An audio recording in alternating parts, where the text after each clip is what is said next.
बंदी छोड़ सतगुरु रामपाल जी परमेश्वर जी की जय हो। सत्साई भाई और बहनों, दया परमपिता परमेश्वर सतगुरु रामपाल जी भगवान की, जिनके विशेष आशीर्वाद से, जिनकी विशेष कृपा दृष्टि से आप और हम सभी भगत भाई बहन यथार्थ बोध के सरलार्थ के ऊपर वीडियो के माध्यम से बहुत कुछ भक्ति मार्ग के गूढ़ रहस्य समझते जा रहे हैं।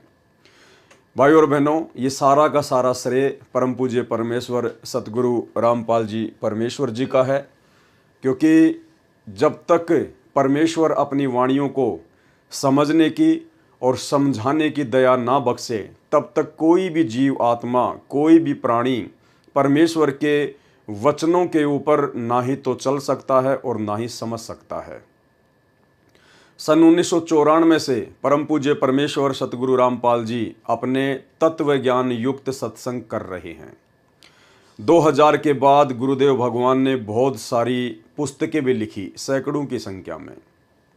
भाई और बहनों, आज तक कोई भी भगत भाई बहन जिस प्रकार से परमेश्वर जी ने साध संगति से जुड़ी हुई आत्माओं को निमित्त बनाया है, अपनी पुस्तकों के ऊपर वीडियो बनाकर भगत भाई बहनों को समझाने के लिए, उस प्रकार से आज तक गुरुदेव भगवान से जुड़े हुए सन 1994 से उनसे नाम दीक्षित, सदैव उनके साथ में रहने वाले, उनके परिवार वाले बड़े बड़े कोऑर्डिनेटर, कोई भी भगत भाई आज तक इस प्रकार से संगत को समझाने की दृष्टि से वीडियो नहीं बना पाए।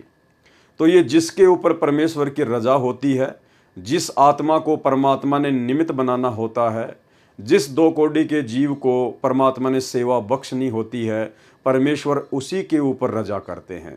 तो ये सारी की सारी मेहर, सारी की सारी दया सतगुरु रामपाल जी परमेश्वर जी की है।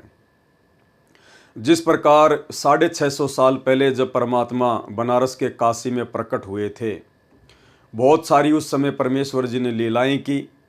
एक समय उनकी लीलाओं में जिक्र आता है, गुरुदेव भगवान हमें बताते हैं कि बनारस के तोताद्री शहर में पंडितों का भंडारा था और पंडितों ने पंडित रामानंद जी को भी इनवाइट किया, क्योंकि वो वेल नोन थे। उन पंडितों को ये भी पता था कि अगर रामानंद जी को आमंत्रित करेंगे तो साथ में उसका शिष्य कबीर भी आएगा, और उस समय छुआछात बहुत ज़्यादा थी। कबीर जी धाणक यानी जुलाहा जाति से संबंधित अपना कार्य किया करते थे। वैसे तो परमेश्वर की कोई जाति नहीं है, ना होती है, लेकिन लीला परमात्मा जिस वर्ण के अंतर्गत कर रहे थे वो जुलाहा वर्ण था, धाणक वर्ण था। तो पंडितों ने सोचा, भाई अगर रामानंद जी आएंगे तो साथ में कबीर भी आएगा, और कबीर अगर पंडितों के भंडारे में खाना खाएगा तो हमारा तो धर्म ही भ्रष्ट हो जाएगा। तो उन्होंने एक युक्ति सोची कि ऐसा करते हैं, पंडितों के भंडारे में जो भी खाना खाए उससे पहले उससे चारों वेदों के 4 श्लोक पूछना, और जो व्यक्ति संस्कृत में चारों श्लोक बता दे उसी को अंदर आने की अनुमति देना। उनको पता था कि भाई कबीर तो अनपढ़ है, अक्षर ज्ञान युक्त नहीं है, वो संस्कृत नहीं जानता है, वो सुना नहीं पाएगा, तो आफत टल जाएगी। उन्होंने ऐसा ही किया। जब परमात्मा कबीर जी, जो कि विद्वानों के विद्वान हैं, पंडितों के पंडित हैं, पूरे विश्व की, पूरी सृष्टि की, मनुष्य और देवताओं की तो छोड़िए, पशु पक्षियों तक की भी भाषा का जिन्हें ज्ञान है, जब वे परमेश्वर अपने मुंह बोले गुरु रामानंद जी के साथ में भंडारे में गए, तो पंडितों ने तो वही शर्त रख दी कि भाई कबीर 4 श्लोक सुना चारों वेदों के, उसके बाद ही अंदर एंट्री होगी। तो परमात्मा थे। पास में ही एक भैंसाराम, एक झोटा घास चर रहा था। परमात्मा ने उसको इशारा किया, वो झोटा परमात्मा के पास में आके खड़ा हो गया, अगले आदेश की प्रतीक्षा। परमेश्वर जी ने कहा कि भाई झोटा राम, इन पंडितों को चारों वेदों के 4 श्लोक सुना दे। और परमेश्वर ने उसकी पीठ पर थप्पी मारी। भैंसाराम ने तुरंत चारों वेदों के 4 श्लोक संस्कृत में, मनुष्य भाषा में सुना दिए। परमेश्वर ने कहा, भाई जोटाराम, कहीं पंडितों को मन में शंका ना रह जाए, इन चारों मंत्रों का हिंदी अनुवाद भी कर दे। तो भैंसेराम ने उनका अनुवाद किया, और अनुवाद ये था कि रे मूर्ख पंडितों, हे अज्ञानियों, जो अल्लाह जिसने पूरी सृष्टि को रचा, जो तीनों लोकों में प्रवेश करके सबका धारण पोषण करता है, वो अल्लाह, वो खुदा कबीर है जो तुम्हारे सामने खड़ा है। उसके बाद पंडितों को अपनी करनी पर बड़ी शर्मिंदगी महसूस हुई। उन्होंने परमात्मा से माफ़ी मांगी और काफ़ी संख्या में इस चमत्कार को देखकर लोगों ने परमात्मा की शरण भी ग्रहण की। तो भाइयों और बहनों, जब 650 साल पहले परमात्मा जब इस पृथ्वी पर करोड़ों की संख्या में मनुष्य थे और 64 लाख की संख्या में उनके शिष्य थे, उनको वेदों के 4 श्लोक उन पंडितों को सुनाने के लिए निमित्त ना बनाकर एक जानवर को निमित्त बनाया। तो वर्तमान में तो हम मनुष्यधारी हैं, परमात्मा की शरण में हैं, उनके शिष्य हैं। आज यदि परमात्मा हमें ये सेवा दे रहे हैं तो आप और हमारे लिए बड़े सौभाग्य की बात है। तो भाई और बहनों, भक्ति बोध का सरलार्थ जो स्वयं सतगुरु रामपाल जी परमेश्वर जी ने अपने कर कमलों से हमें करके यथार्थ भक्ति बोध नाम की पुस्तक में दिया हुआ है, जिसके ऊपर हम भाई बहन साध संगति के माध्यम से वीडियो बनाकर अपने विश्वास को दृढ़ करते जा रहे हैं। 37 पेज तक ये कंप्लीट हो चुका है। अब इसके आगे आज हम शुरू करेंगे।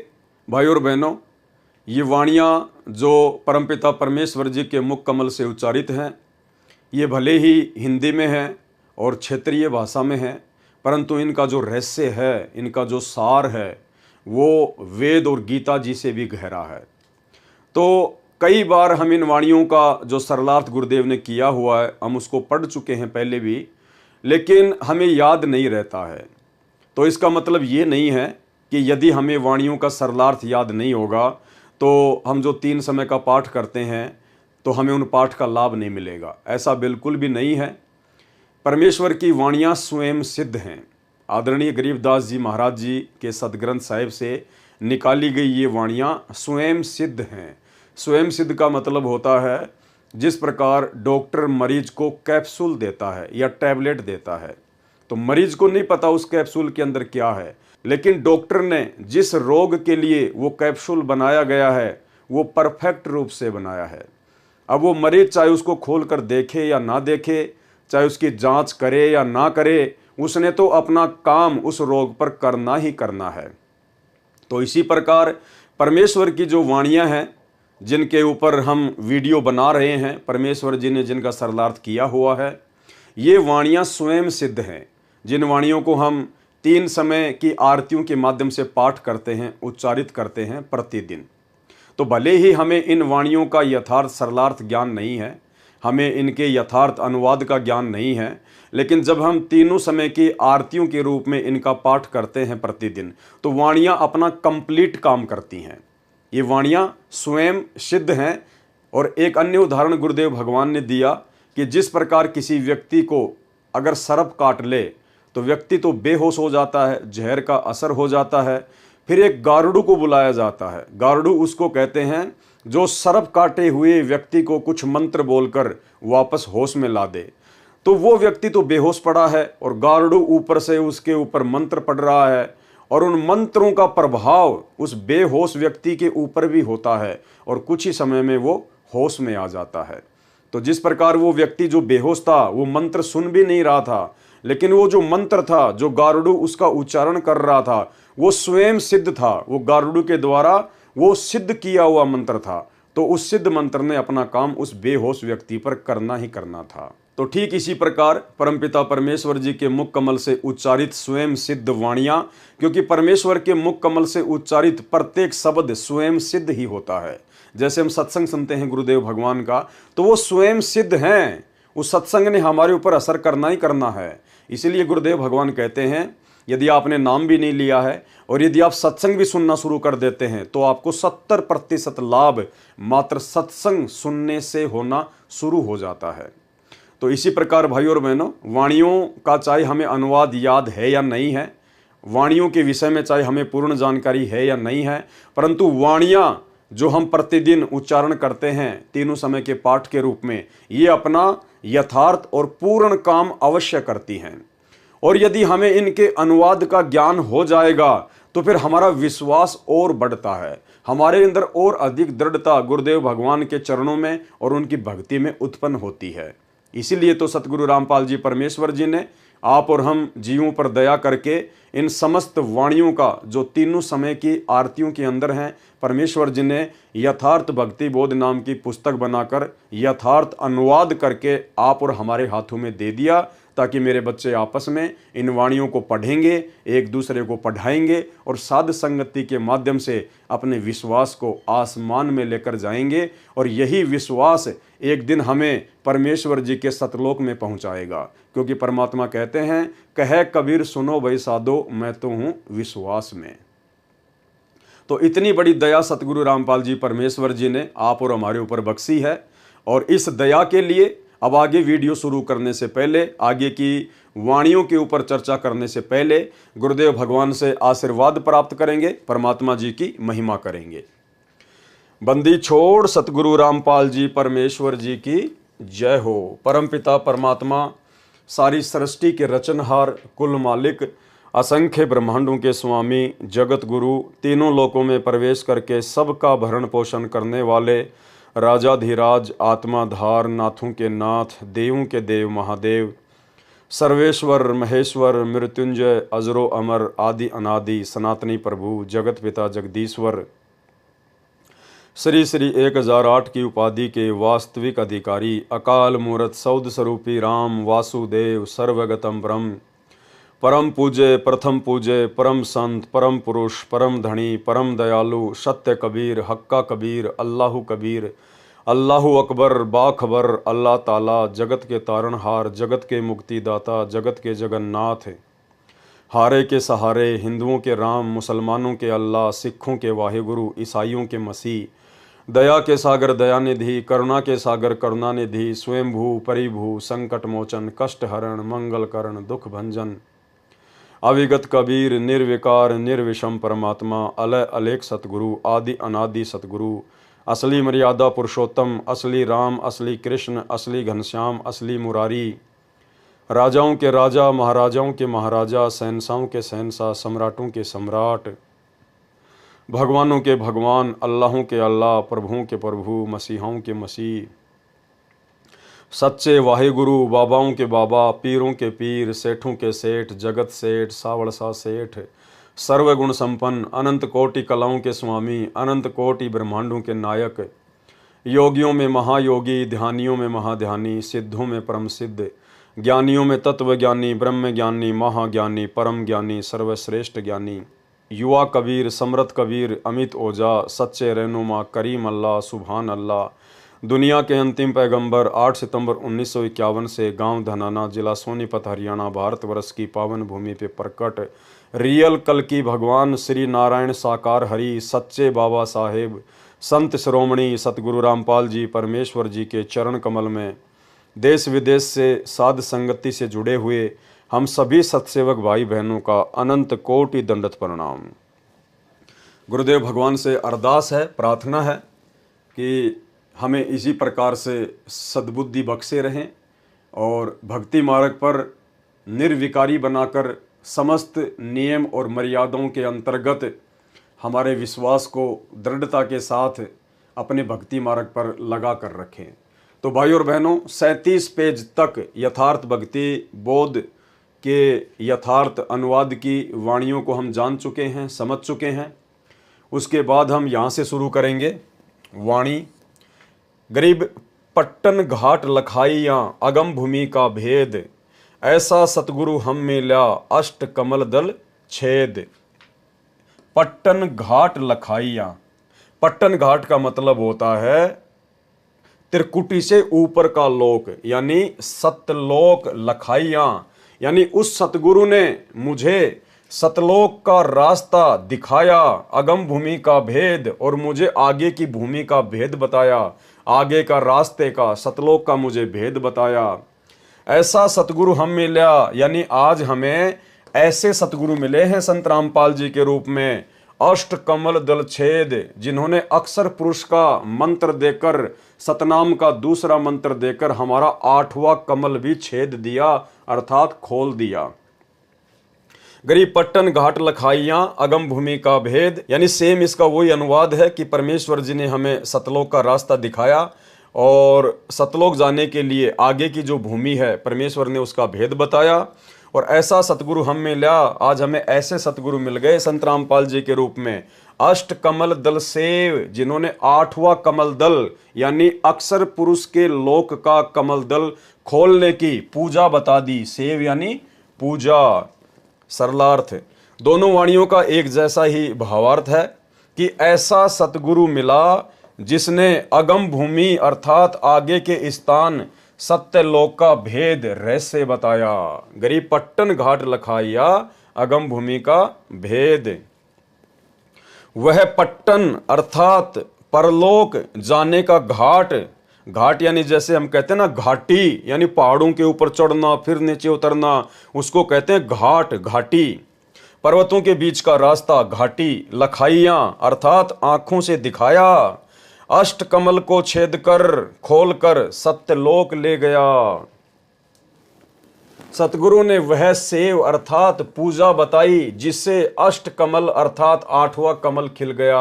8वां कमल ये अक्षर पुरुष के लोक का है।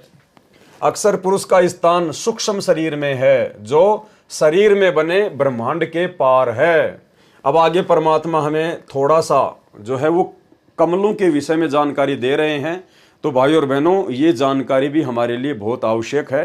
थोड़ी बहुत जानकारी हमें ज़रूर होनी चाहिए कि हमारे शरीर में कुल कितने कमल हैं, कौन सा कमल जो है वो किसका है। तो जानकारी दी है परमात्मा ने, ध्यान से देखिए।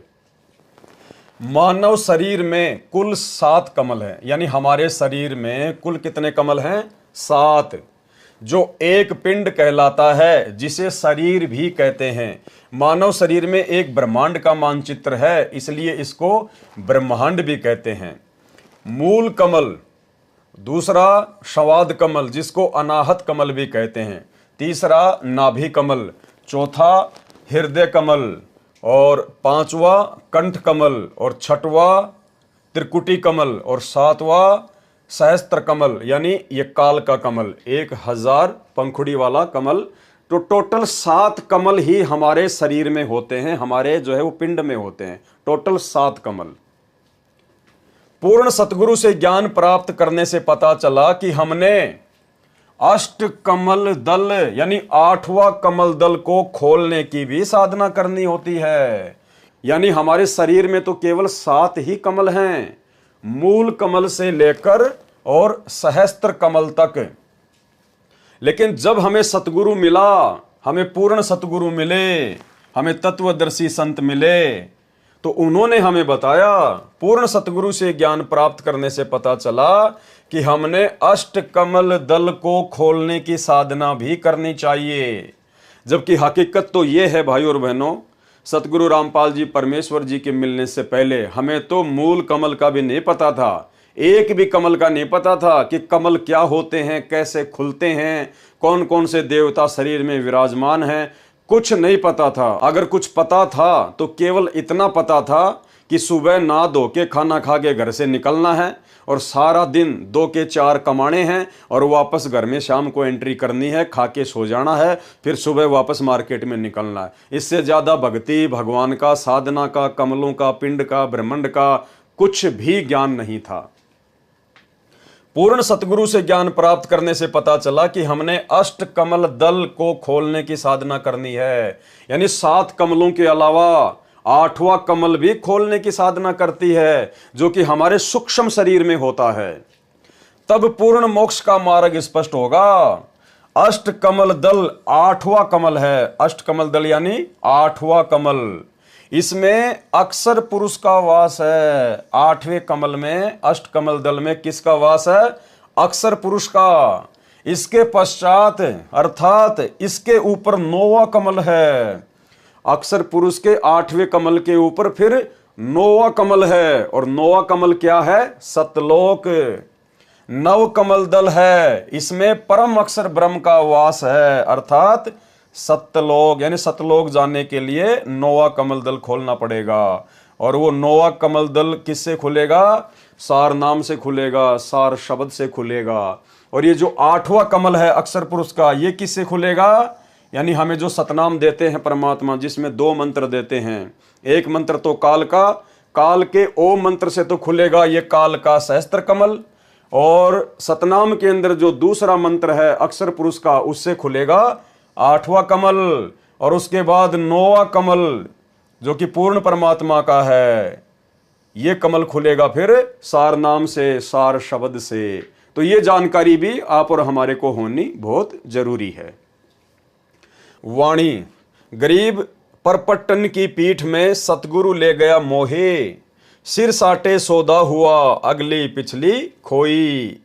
परपट्टन की पीठ में यानी सतलोक जाने वाले रास्ते में, जहां पर एक दुकान है, जहां पर एक बाजार लगता है। तो सतलोक जाएंगे तो बाजार कहाँ लगता है? क्या बताया परमात्मा ने कि सबसे बड़ा बखेड़ा होगा त्रिकुटी पर। तो त्रिकुटी वो बाजार है, वो पीठ है, वो दुकान है। परपट्टन की पीठ में यानी सतलोक जाने के रास्ते में एक बाजार लगता है, एक दुकान है। परपट्टन का मतलब होता है सबसे ऊपर वाला लोक, तो चाहे उसको सबसे ऊपर वाला लोक कहो, चाहे उसको सतलोक कहो। परपट्टन की पीठ में यानी जब हम सतलोक के लिए जाएंगे अपने सतगुरु के साथ, तो उसके रास्ते में एक दुकान पड़ेगी, एक बाजार मिलेगा, जहां सतगुरु ले गया मोहे, जहां मुझे मेरा सतगुरु अपने साथ में ले गया।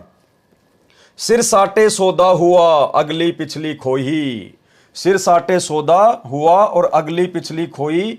अगली पिछली का मतलब परमात्मा ने बताया कि हमारे शरीर में जो ये सातों जो ये कमल हैं, जिनकी हमने साधना की है, मूल कमल से लेकर और ये सहस्त्र कमल तक की, तो ये सारी की सारी जो कमाई है, ये हम वहां पर जमा करवा देंगे, अगली और पिछली।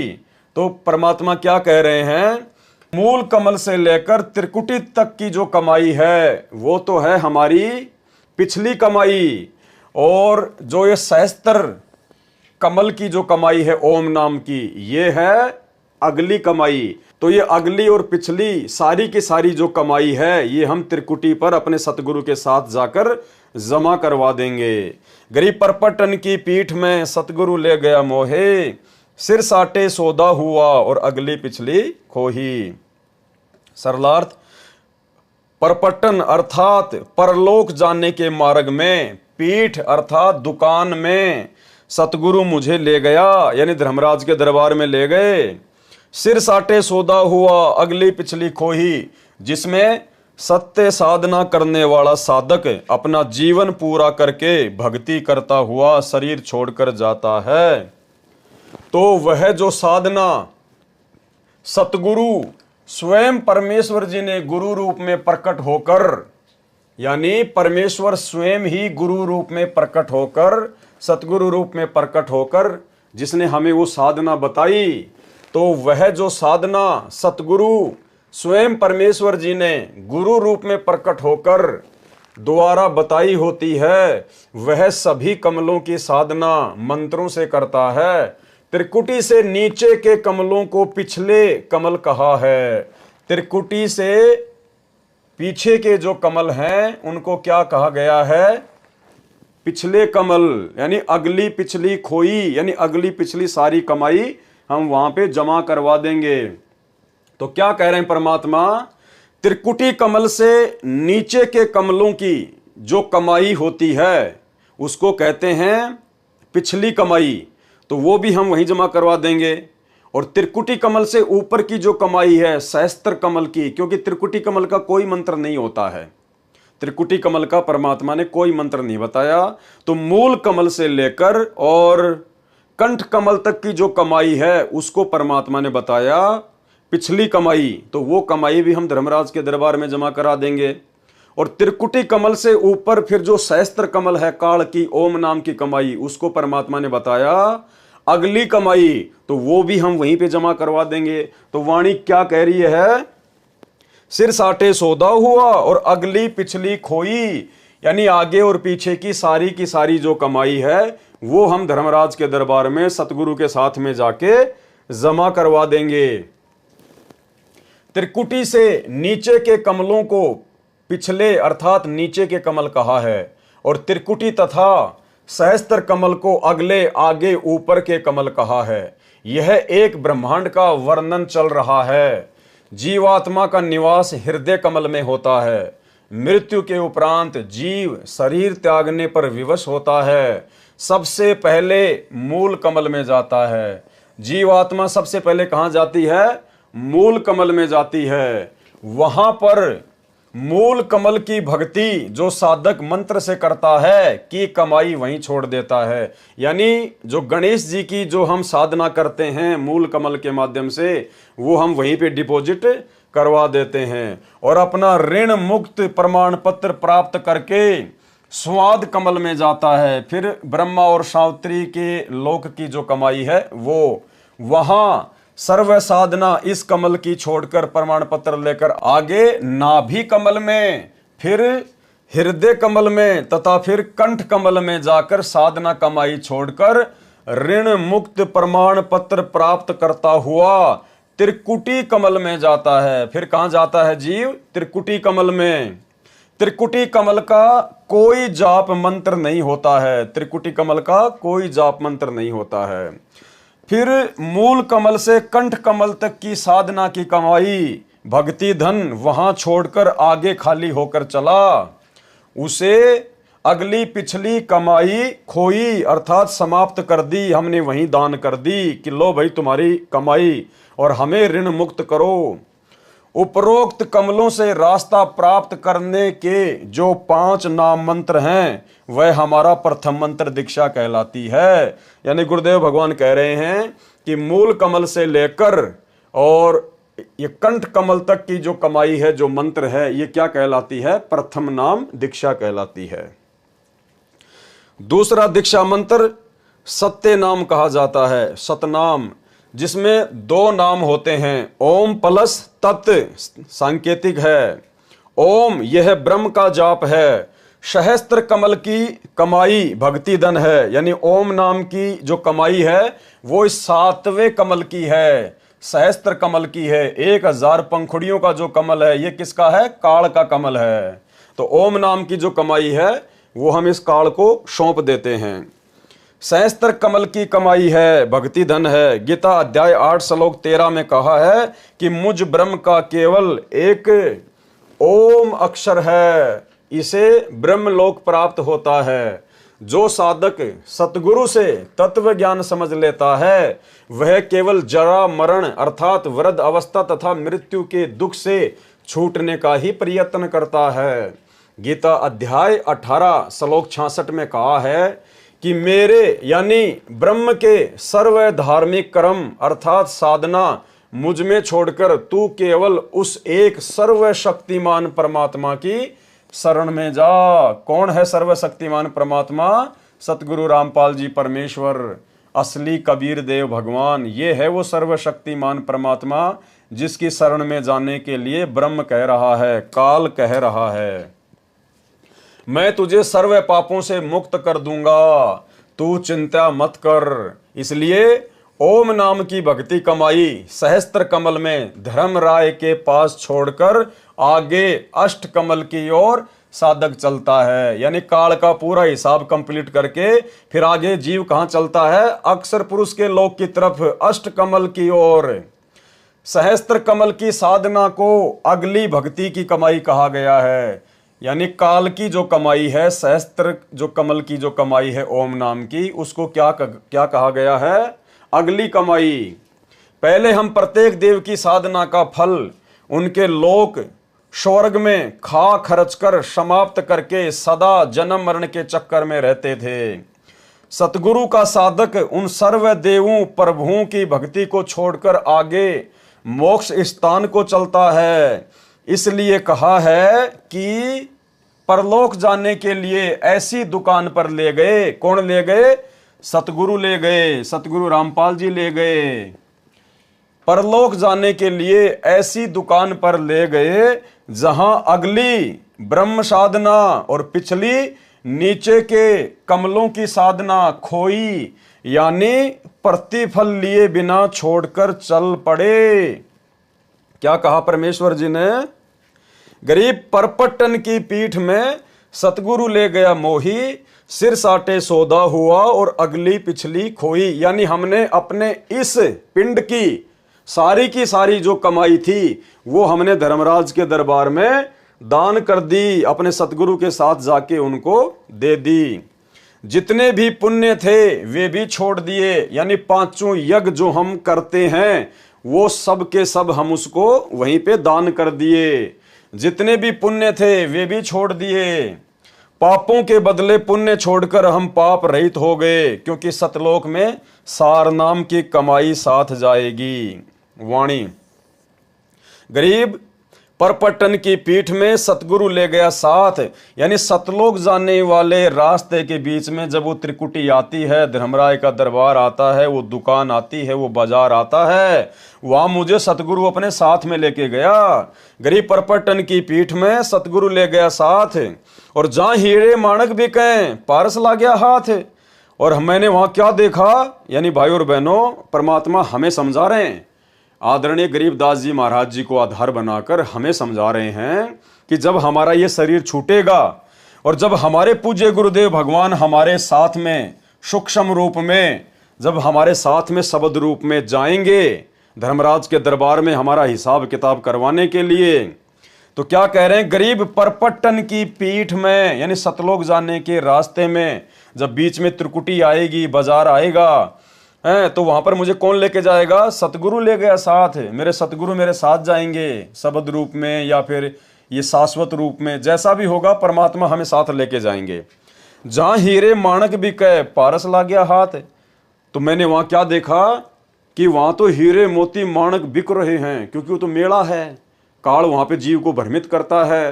तो गरीबदास जी हमें आगाह कर रहे हैं कि जब तुम अपने सतगुरु के साथ में वहां जाओगे ना, तो तुम्हारे पास में तो बहुत ज्यादा भक्ति धन होगा, तुम तो लबालब होंगे। वहां पे तो ऑटोमेटिक मालूम पड़ जाता है कि भाई इसके पास तो बहुत जबरदस्त भयंकर धन है, कमाई है नाम मंत्रों की। तो कहते हैं वहां पर जहां हीरे माणक बिके, वहां पर हीरे और माणक बिकेंगे। वो कैसे बिकेंगे, हीरे माणक, यानी वहां पर बड़े बड़े देवता लोग आ जाएंगे और वो कहेंगे आओ जी आप हमारे लोक में चलो। गणेश जी आएंगे, हैं, ब्रह्मा विष्णु महेश आएंगे, आओ जी आपके पास तो बहुत कमाई है, बहुत धन है, अभी क्या करोगे, ऊपर जाके थोड़े दिन यहाँ पर ऐश करो, आपको सर्व सुख देंगे, आपको सुंदर सुंदर औरतों का सुख देंगे, यहाँ पे आपको राजपाट देंगे, हैं, आपके यहाँ पे लाखों करोड़ों की संख्या में नौकर चाकर होंगे। तो वहां पे हमारे को प्रलोभन दिया जाएगा, वहां पे हमारे को लोभ दिया जाएगा, हमारे को ठगने का काल प्रयास करवाएगा अपने एजेंटों के माध्यम से। उसको कहते हैं हीरे मोती माणक बिके, यानी वो पद बिकेंगे वहां पर, आपको लोभ लालच दिया जाएगा फंसाने के लिए। लेकिन जो सच्चा भगत होगा वो क्या सोचेगा कि जहां हीरे माणक बिके पारस ला गया हाथ। सच्चा भगत क्या क्या सोचेगा कि मेरे हाथ तो पारस लग गया, अरे मुझे तो धरती पर सतगुरु मिल गया, तत्वदर्शी संत मिल गया, मेरे हाथ में तो पारस है। पारस यानी किसी भी चीज को सोना बना दे, कीमती बना दे, तो मैं तुम्हारे हीरे मोती माणक लेके क्या करूंगा भाई, जब मेरे हाथ में पहले से ही पारस है, यानी पहले से ही मेरे पास में सतगुरु है, और मैंने तो सतलोक जाने की भक्ति करी है। मैंने तुम्हारे यहाँ के छोटे मोटे पद, इंद्रदा राज कागदा विष्टा ना भोगा इंद्राणी नु, तुम्हारे छोटे मोटे पद प्राप्त करने के लिए मैंने धरती पर भक्ति नहीं करी, मैंने सतलोक जाने की साधना की है। तो तुम्हारे हीरे मोती माणक लाल मुझे नहीं चाहिए, ये तेरा गणेश का पद, माता का पद, ब्रह्मा विष्णु महेश का पद, शिवलोक का पद, ये हमें नहीं चाहिए भैया। हमारे हाथ में तो पारस लगा हुआ है, हमारे पास तो दुनिया की सबसे कीमती वस्तु है, सतगुरु है, सतगुरु की भक्ति है। हमें हीरे मोती माणक लाल नहीं चाहिए, हमें तो सतलोक जाना है, हम तो देखेंगे भी नहीं इनकी तरफ। गरीब परपट्टन की पीठ में सतगुरु ले गया साथ, और जहां हीरे माणक बिके पारस ला गया हाथ। सरलार्थ, परलोक में जाने के लिए जिस पीठ अर्थात बाजार पर मुझे सतगुरु साथ लेकर गए, कहां, त्रिकुटी, वहीं पर हीरे मोती भी बिक रहे थे।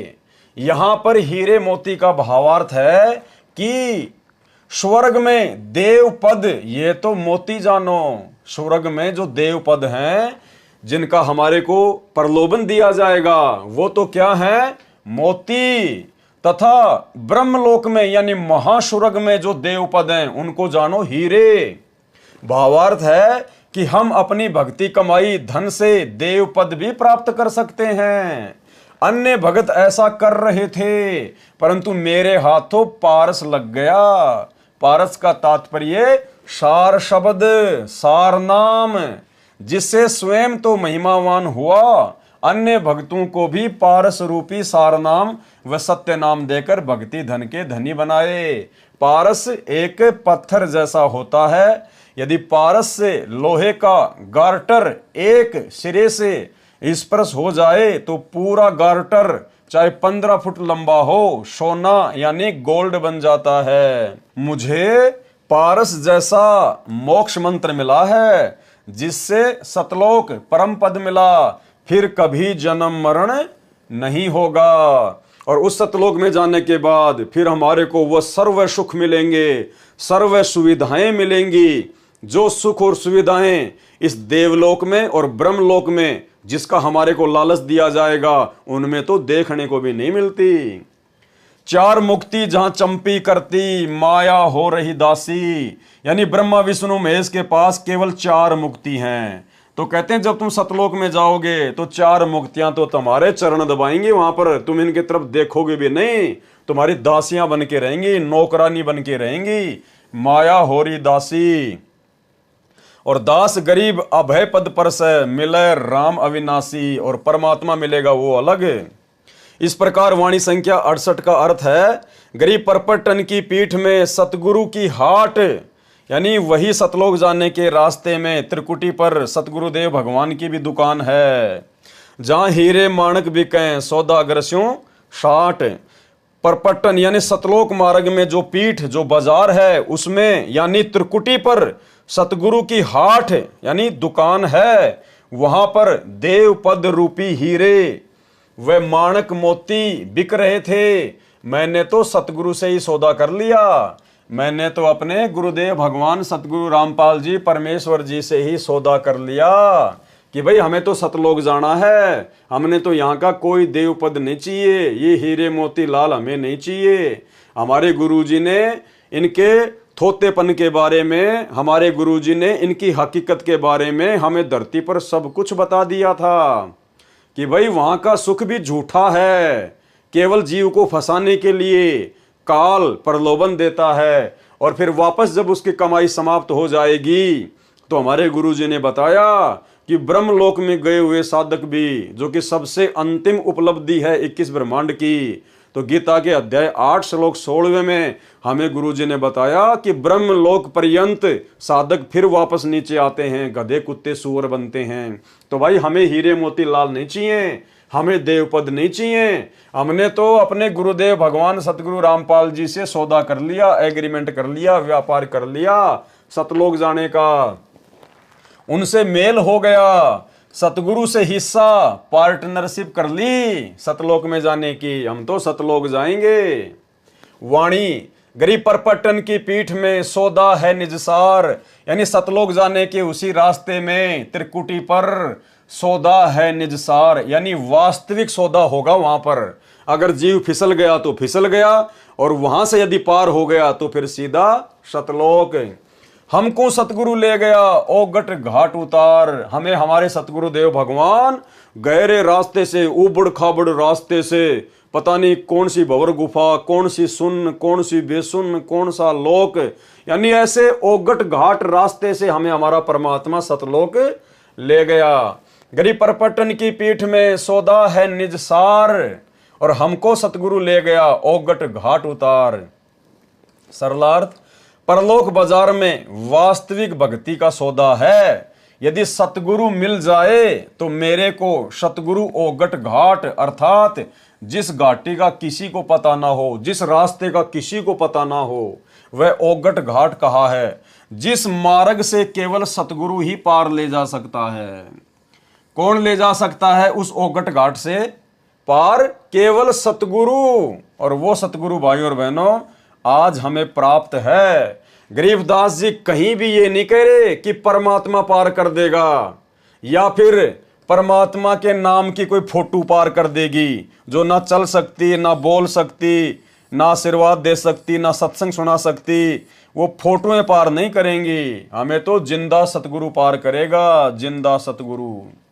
जिस मार्ग से केवल सतगुरु ही पार ले जा सकता है। सो सतगुरु मिला तो मुझे पार ले गया। गरीबदास जी कह रहे हैं मुझे वो सतगुरु ले गया और वही सतगुरु आज हमें मिला है। इसलिए गरीबदास जी हमें विश्वास दिला रहे हैं कि आप अंतिम श्वास तक अपने सतगुरुदेव भगवान पर विश्वास करके भक्ति पर मर्यादाओं के साथ में डटे रहना। ये पक्का सतगुरु है, ये सतलोक ले जाकर ही छोड़ेगा। वाणी गरीब परपटन की पीठ में प्रेम प्याले खूब, यानी सतलोक जाने के रास्ते में वहां पे बड़ा आनंद है, बड़ा प्रेम है। जहां हम सतगुरु ले गया मतवाला महबूब, यानी वो मतवाला महबूब, मतवाला सतगुरु, प्यारा सतगुरु जहां मुझे ले गया। परलोक बाजार त्रिकुटी में सतगुरु के साथ प्रेम भाव हो जाने से बहुत आनंद प्राप्त हुआ। जिस प्रकार हमें यहाँ आनंद प्राप्त है आज कि हम सतगुरु रामपाल जी परमेश्वर जी की शरण में हैं, क्योंकि हमारा मोक्ष निश्चित है। हम तो चद्दर ओढ़ कर सो रहे हैं। अगर आजीवन मर्यादा में रहकर इसी प्रकार से भक्ति करते रहे तो हमारे मोक्ष में कोई संशय नहीं, हम आनंदित हैं। परलोक बाजार त्रिकुटी में सतगुरु के साथ प्रेम भाव हो जाने से बहुत आनंद प्राप्त हुआ। सतगुरु महबूब की तरह अपना लगा। जिस प्रकार हमें यहीं पर हमारे सतगुरुदेव भगवान सबसे ज्यादा प्रिय और प्यारे लग रहे हैं। सबसे अधिक प्रिय हमें कौन लगते हैं? हमारे गुरुदेव भगवान। वे मतवाले अर्थात मस्त हैं।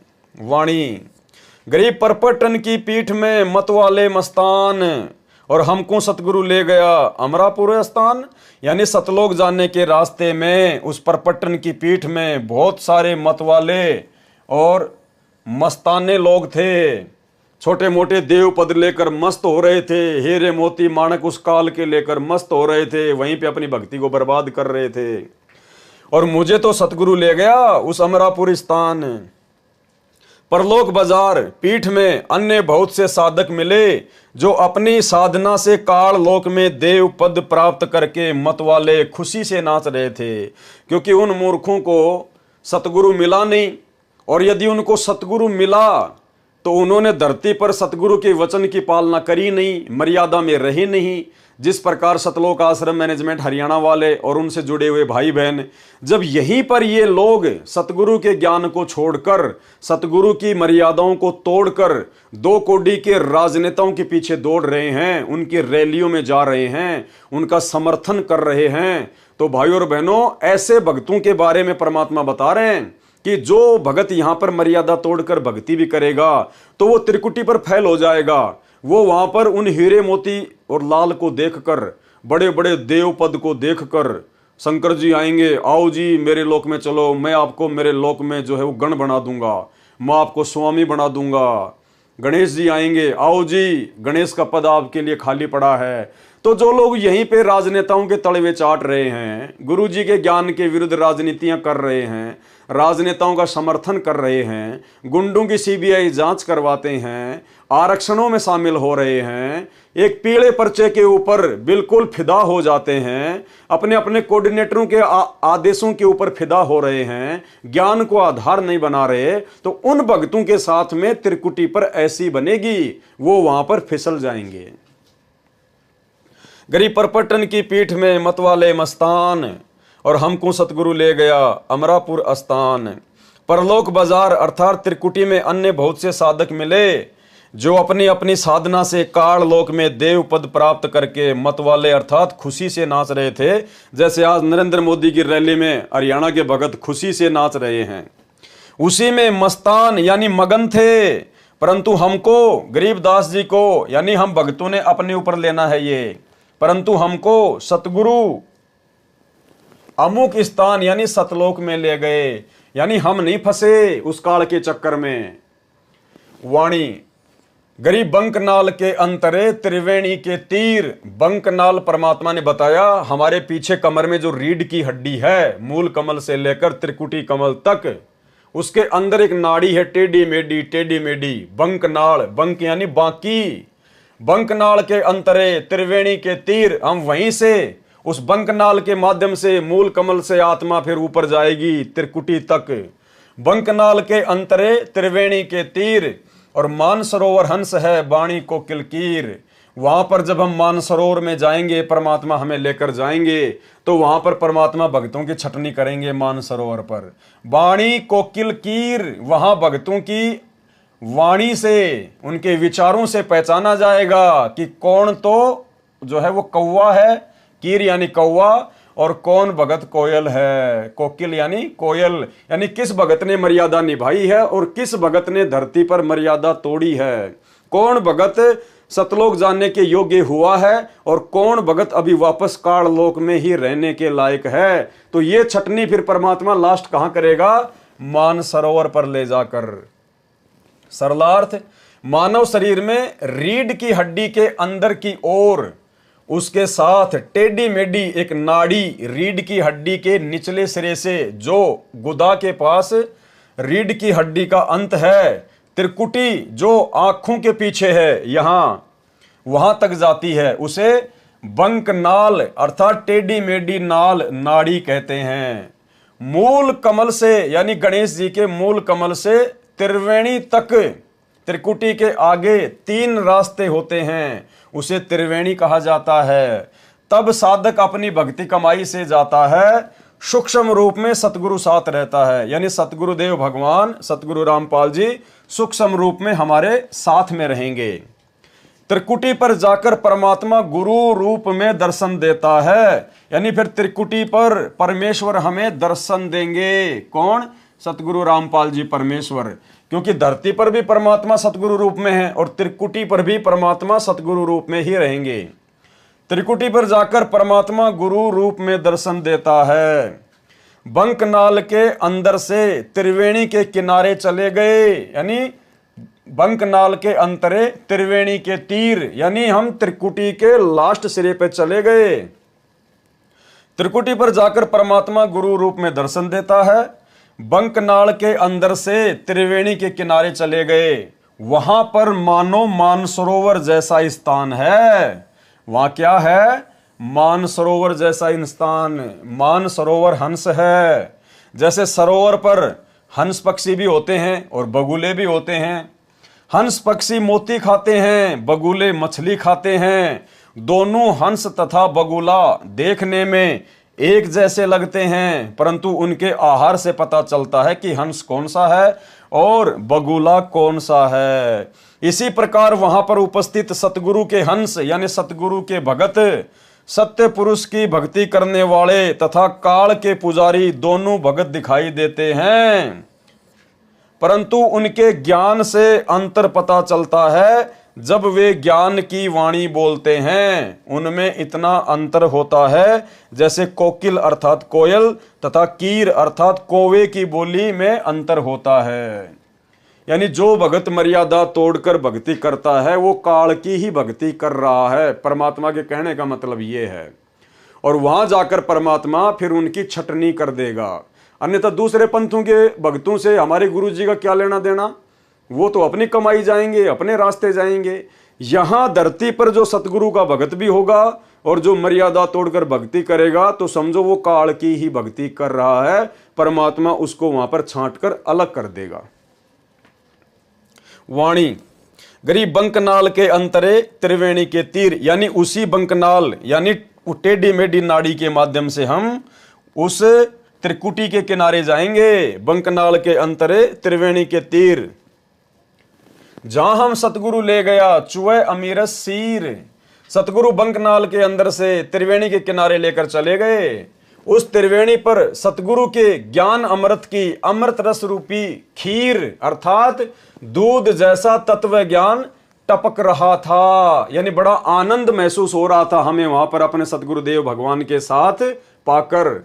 वाणी गरीब बंकनाल के अंतरे त्रिवेणी के तीर, जहां हम सतगुरु ले गया बंदी छोड़ कबीर। वहां हमें कौन लेकर गया?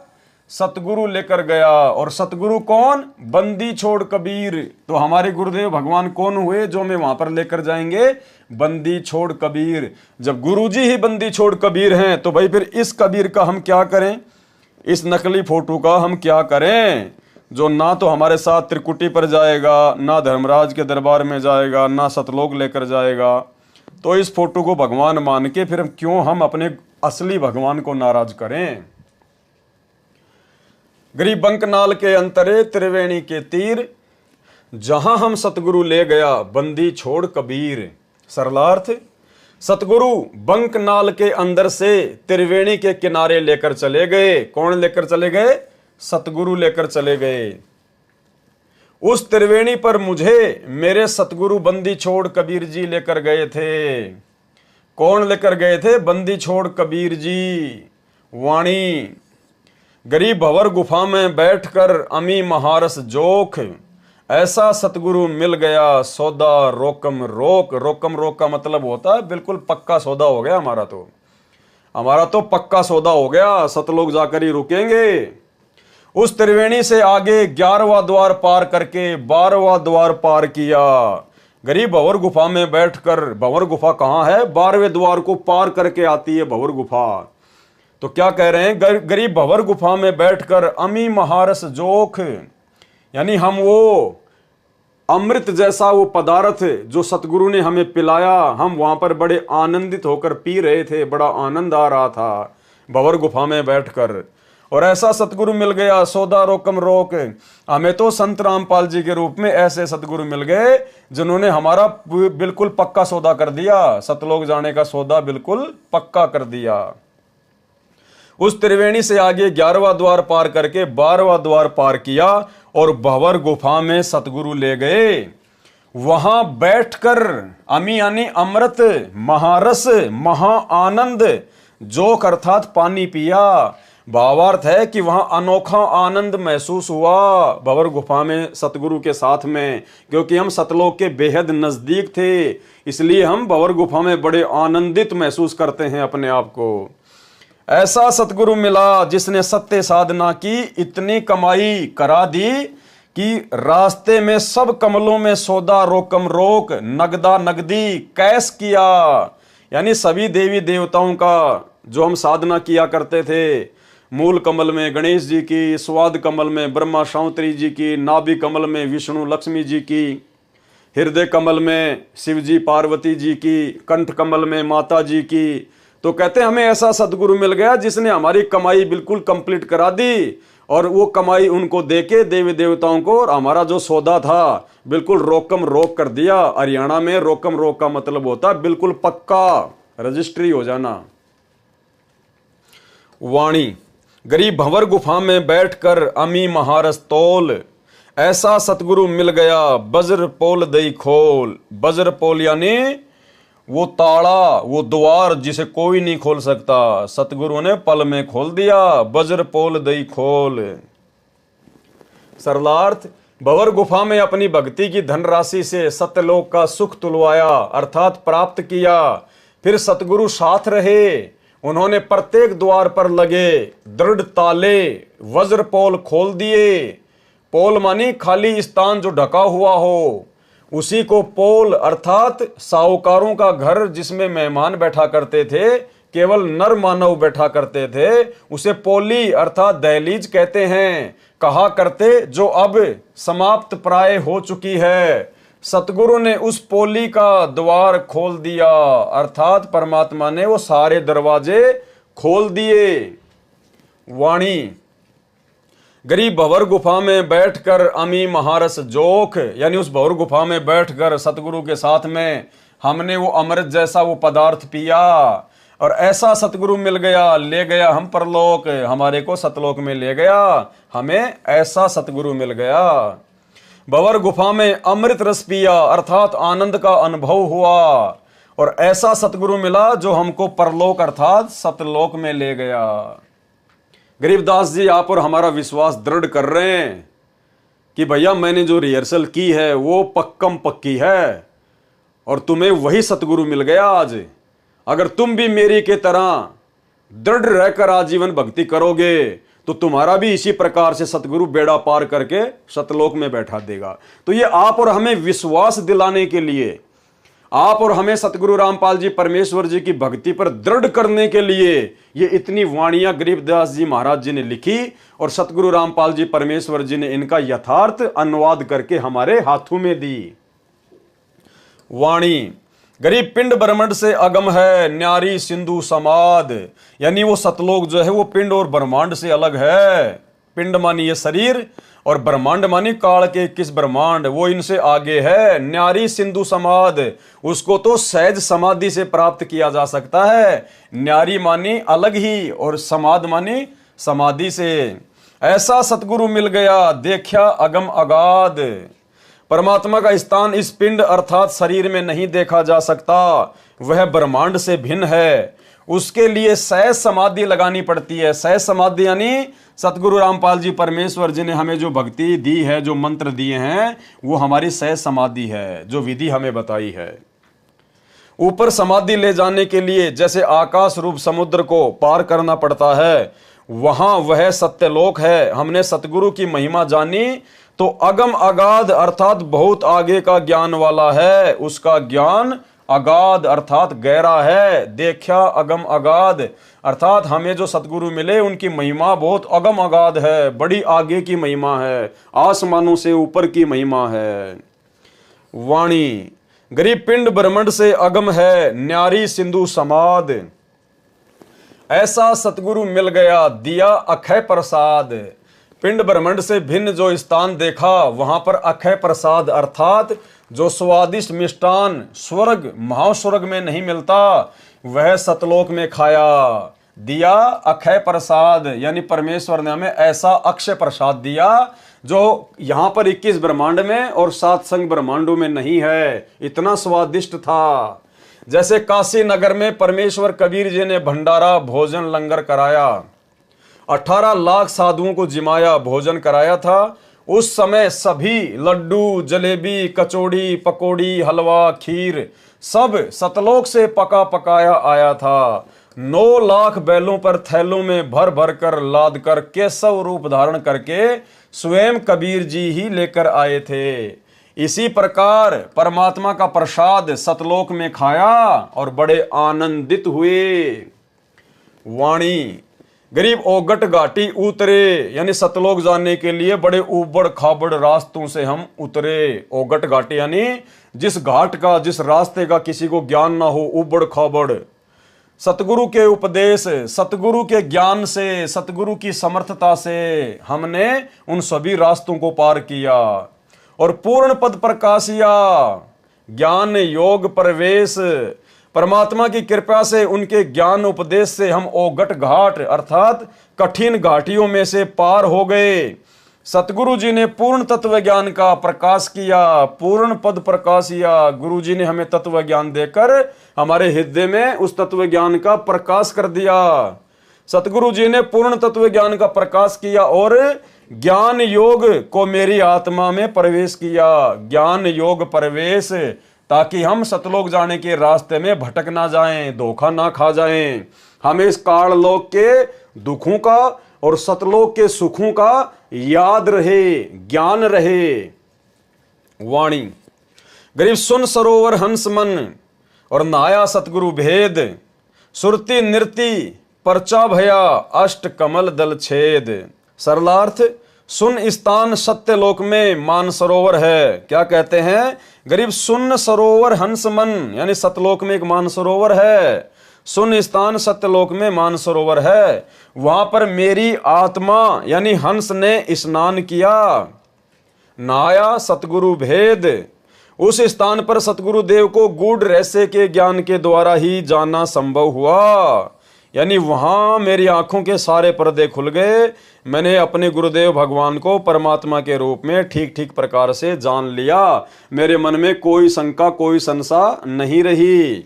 8वें कमल को खोला, सुरती नृति से यह परिचय हुआ। सुरती नृति परिचय भया अष्ट कमल दल खोल, यानी 8वां जो कमल दल था वो भी खोल दिया। वाणी गरीब सुन बेसुन से अगम है, यानी वो जो सतलोक है वो सुन और बेसुन से भी आगे है। सुन यानी बहुत सारी सुन आती हैं। परमात्मा सत्संग में कहते हैं कि जब हम सतलोक में जाएंगे तो बहुत सारी खाली जगह आएंगी, सुन आएंगी, वैक्यूम पैलेस। गरीब सुन और बेसुन से अगम है, आगे है। पिंड ब्रह्मांड से न्यारा, इस शरीर से और काल के किस ब्रह्मांड से भी न्यारा है वो सतलोक। और शब्द समाना शब्द में अवगत वार न पार। और वहां जाकर फिर हमने क्या किया? जो शब्द हमें सतगुरु ने दिया था, सार शब्द, उसको हमने वहां पर जाकर जमा करा दिया सतगुरु के दरबार में। और उस सतगुरु की महिमा का कोई वार न पार नहीं है, अविगत वार न पार। जब आत्मा सतलोक को चलती है तब कई शून्य स्थानों से गुजरना पड़ता है।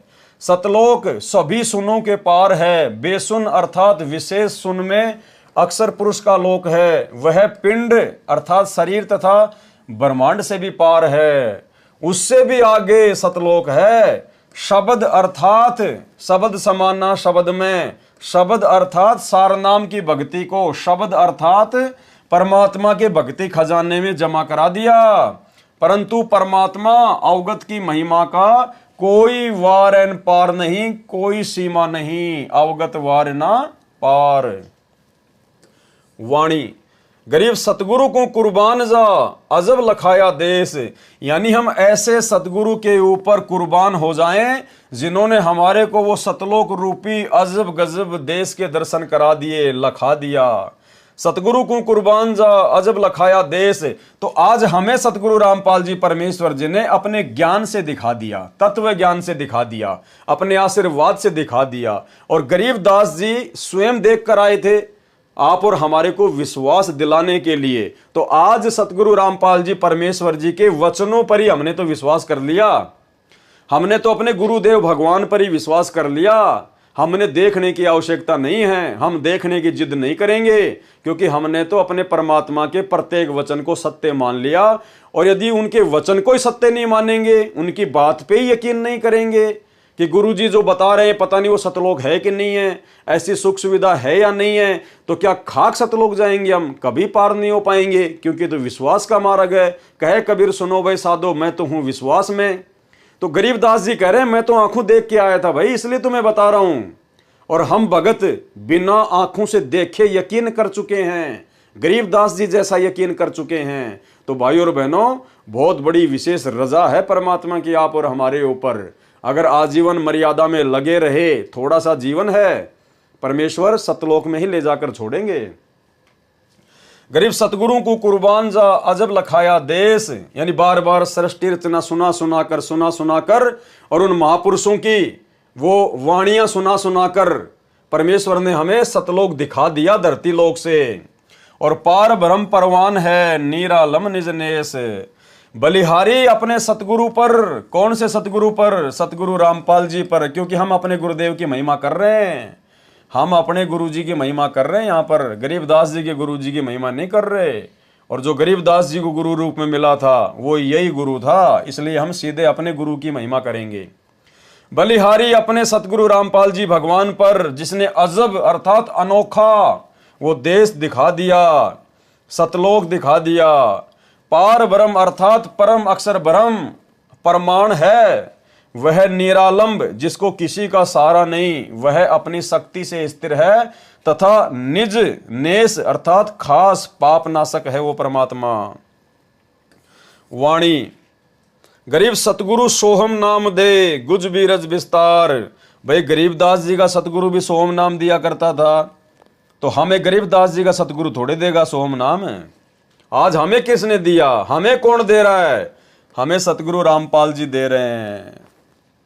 गरीब सतगुरु सोहम नाम दे और गुज बीरज विस्तार, और बिन सोहम सीजे नहीं मूल मंत्र निज सार, यानी वो सार नाम भी सोहम के बिना काम नहीं करेगा। सतगुरु सोहम नाम जाप देता है, तो आज हमें किसने दिया भाई? हमें कौन दे रहा है वो नाम जाप? भाई सतगुरु देता है, बहुत अच्छी बात है। और वो सतगुरु यदि आज ना हो तो फिर क्या फायदा उसकी महिमा का?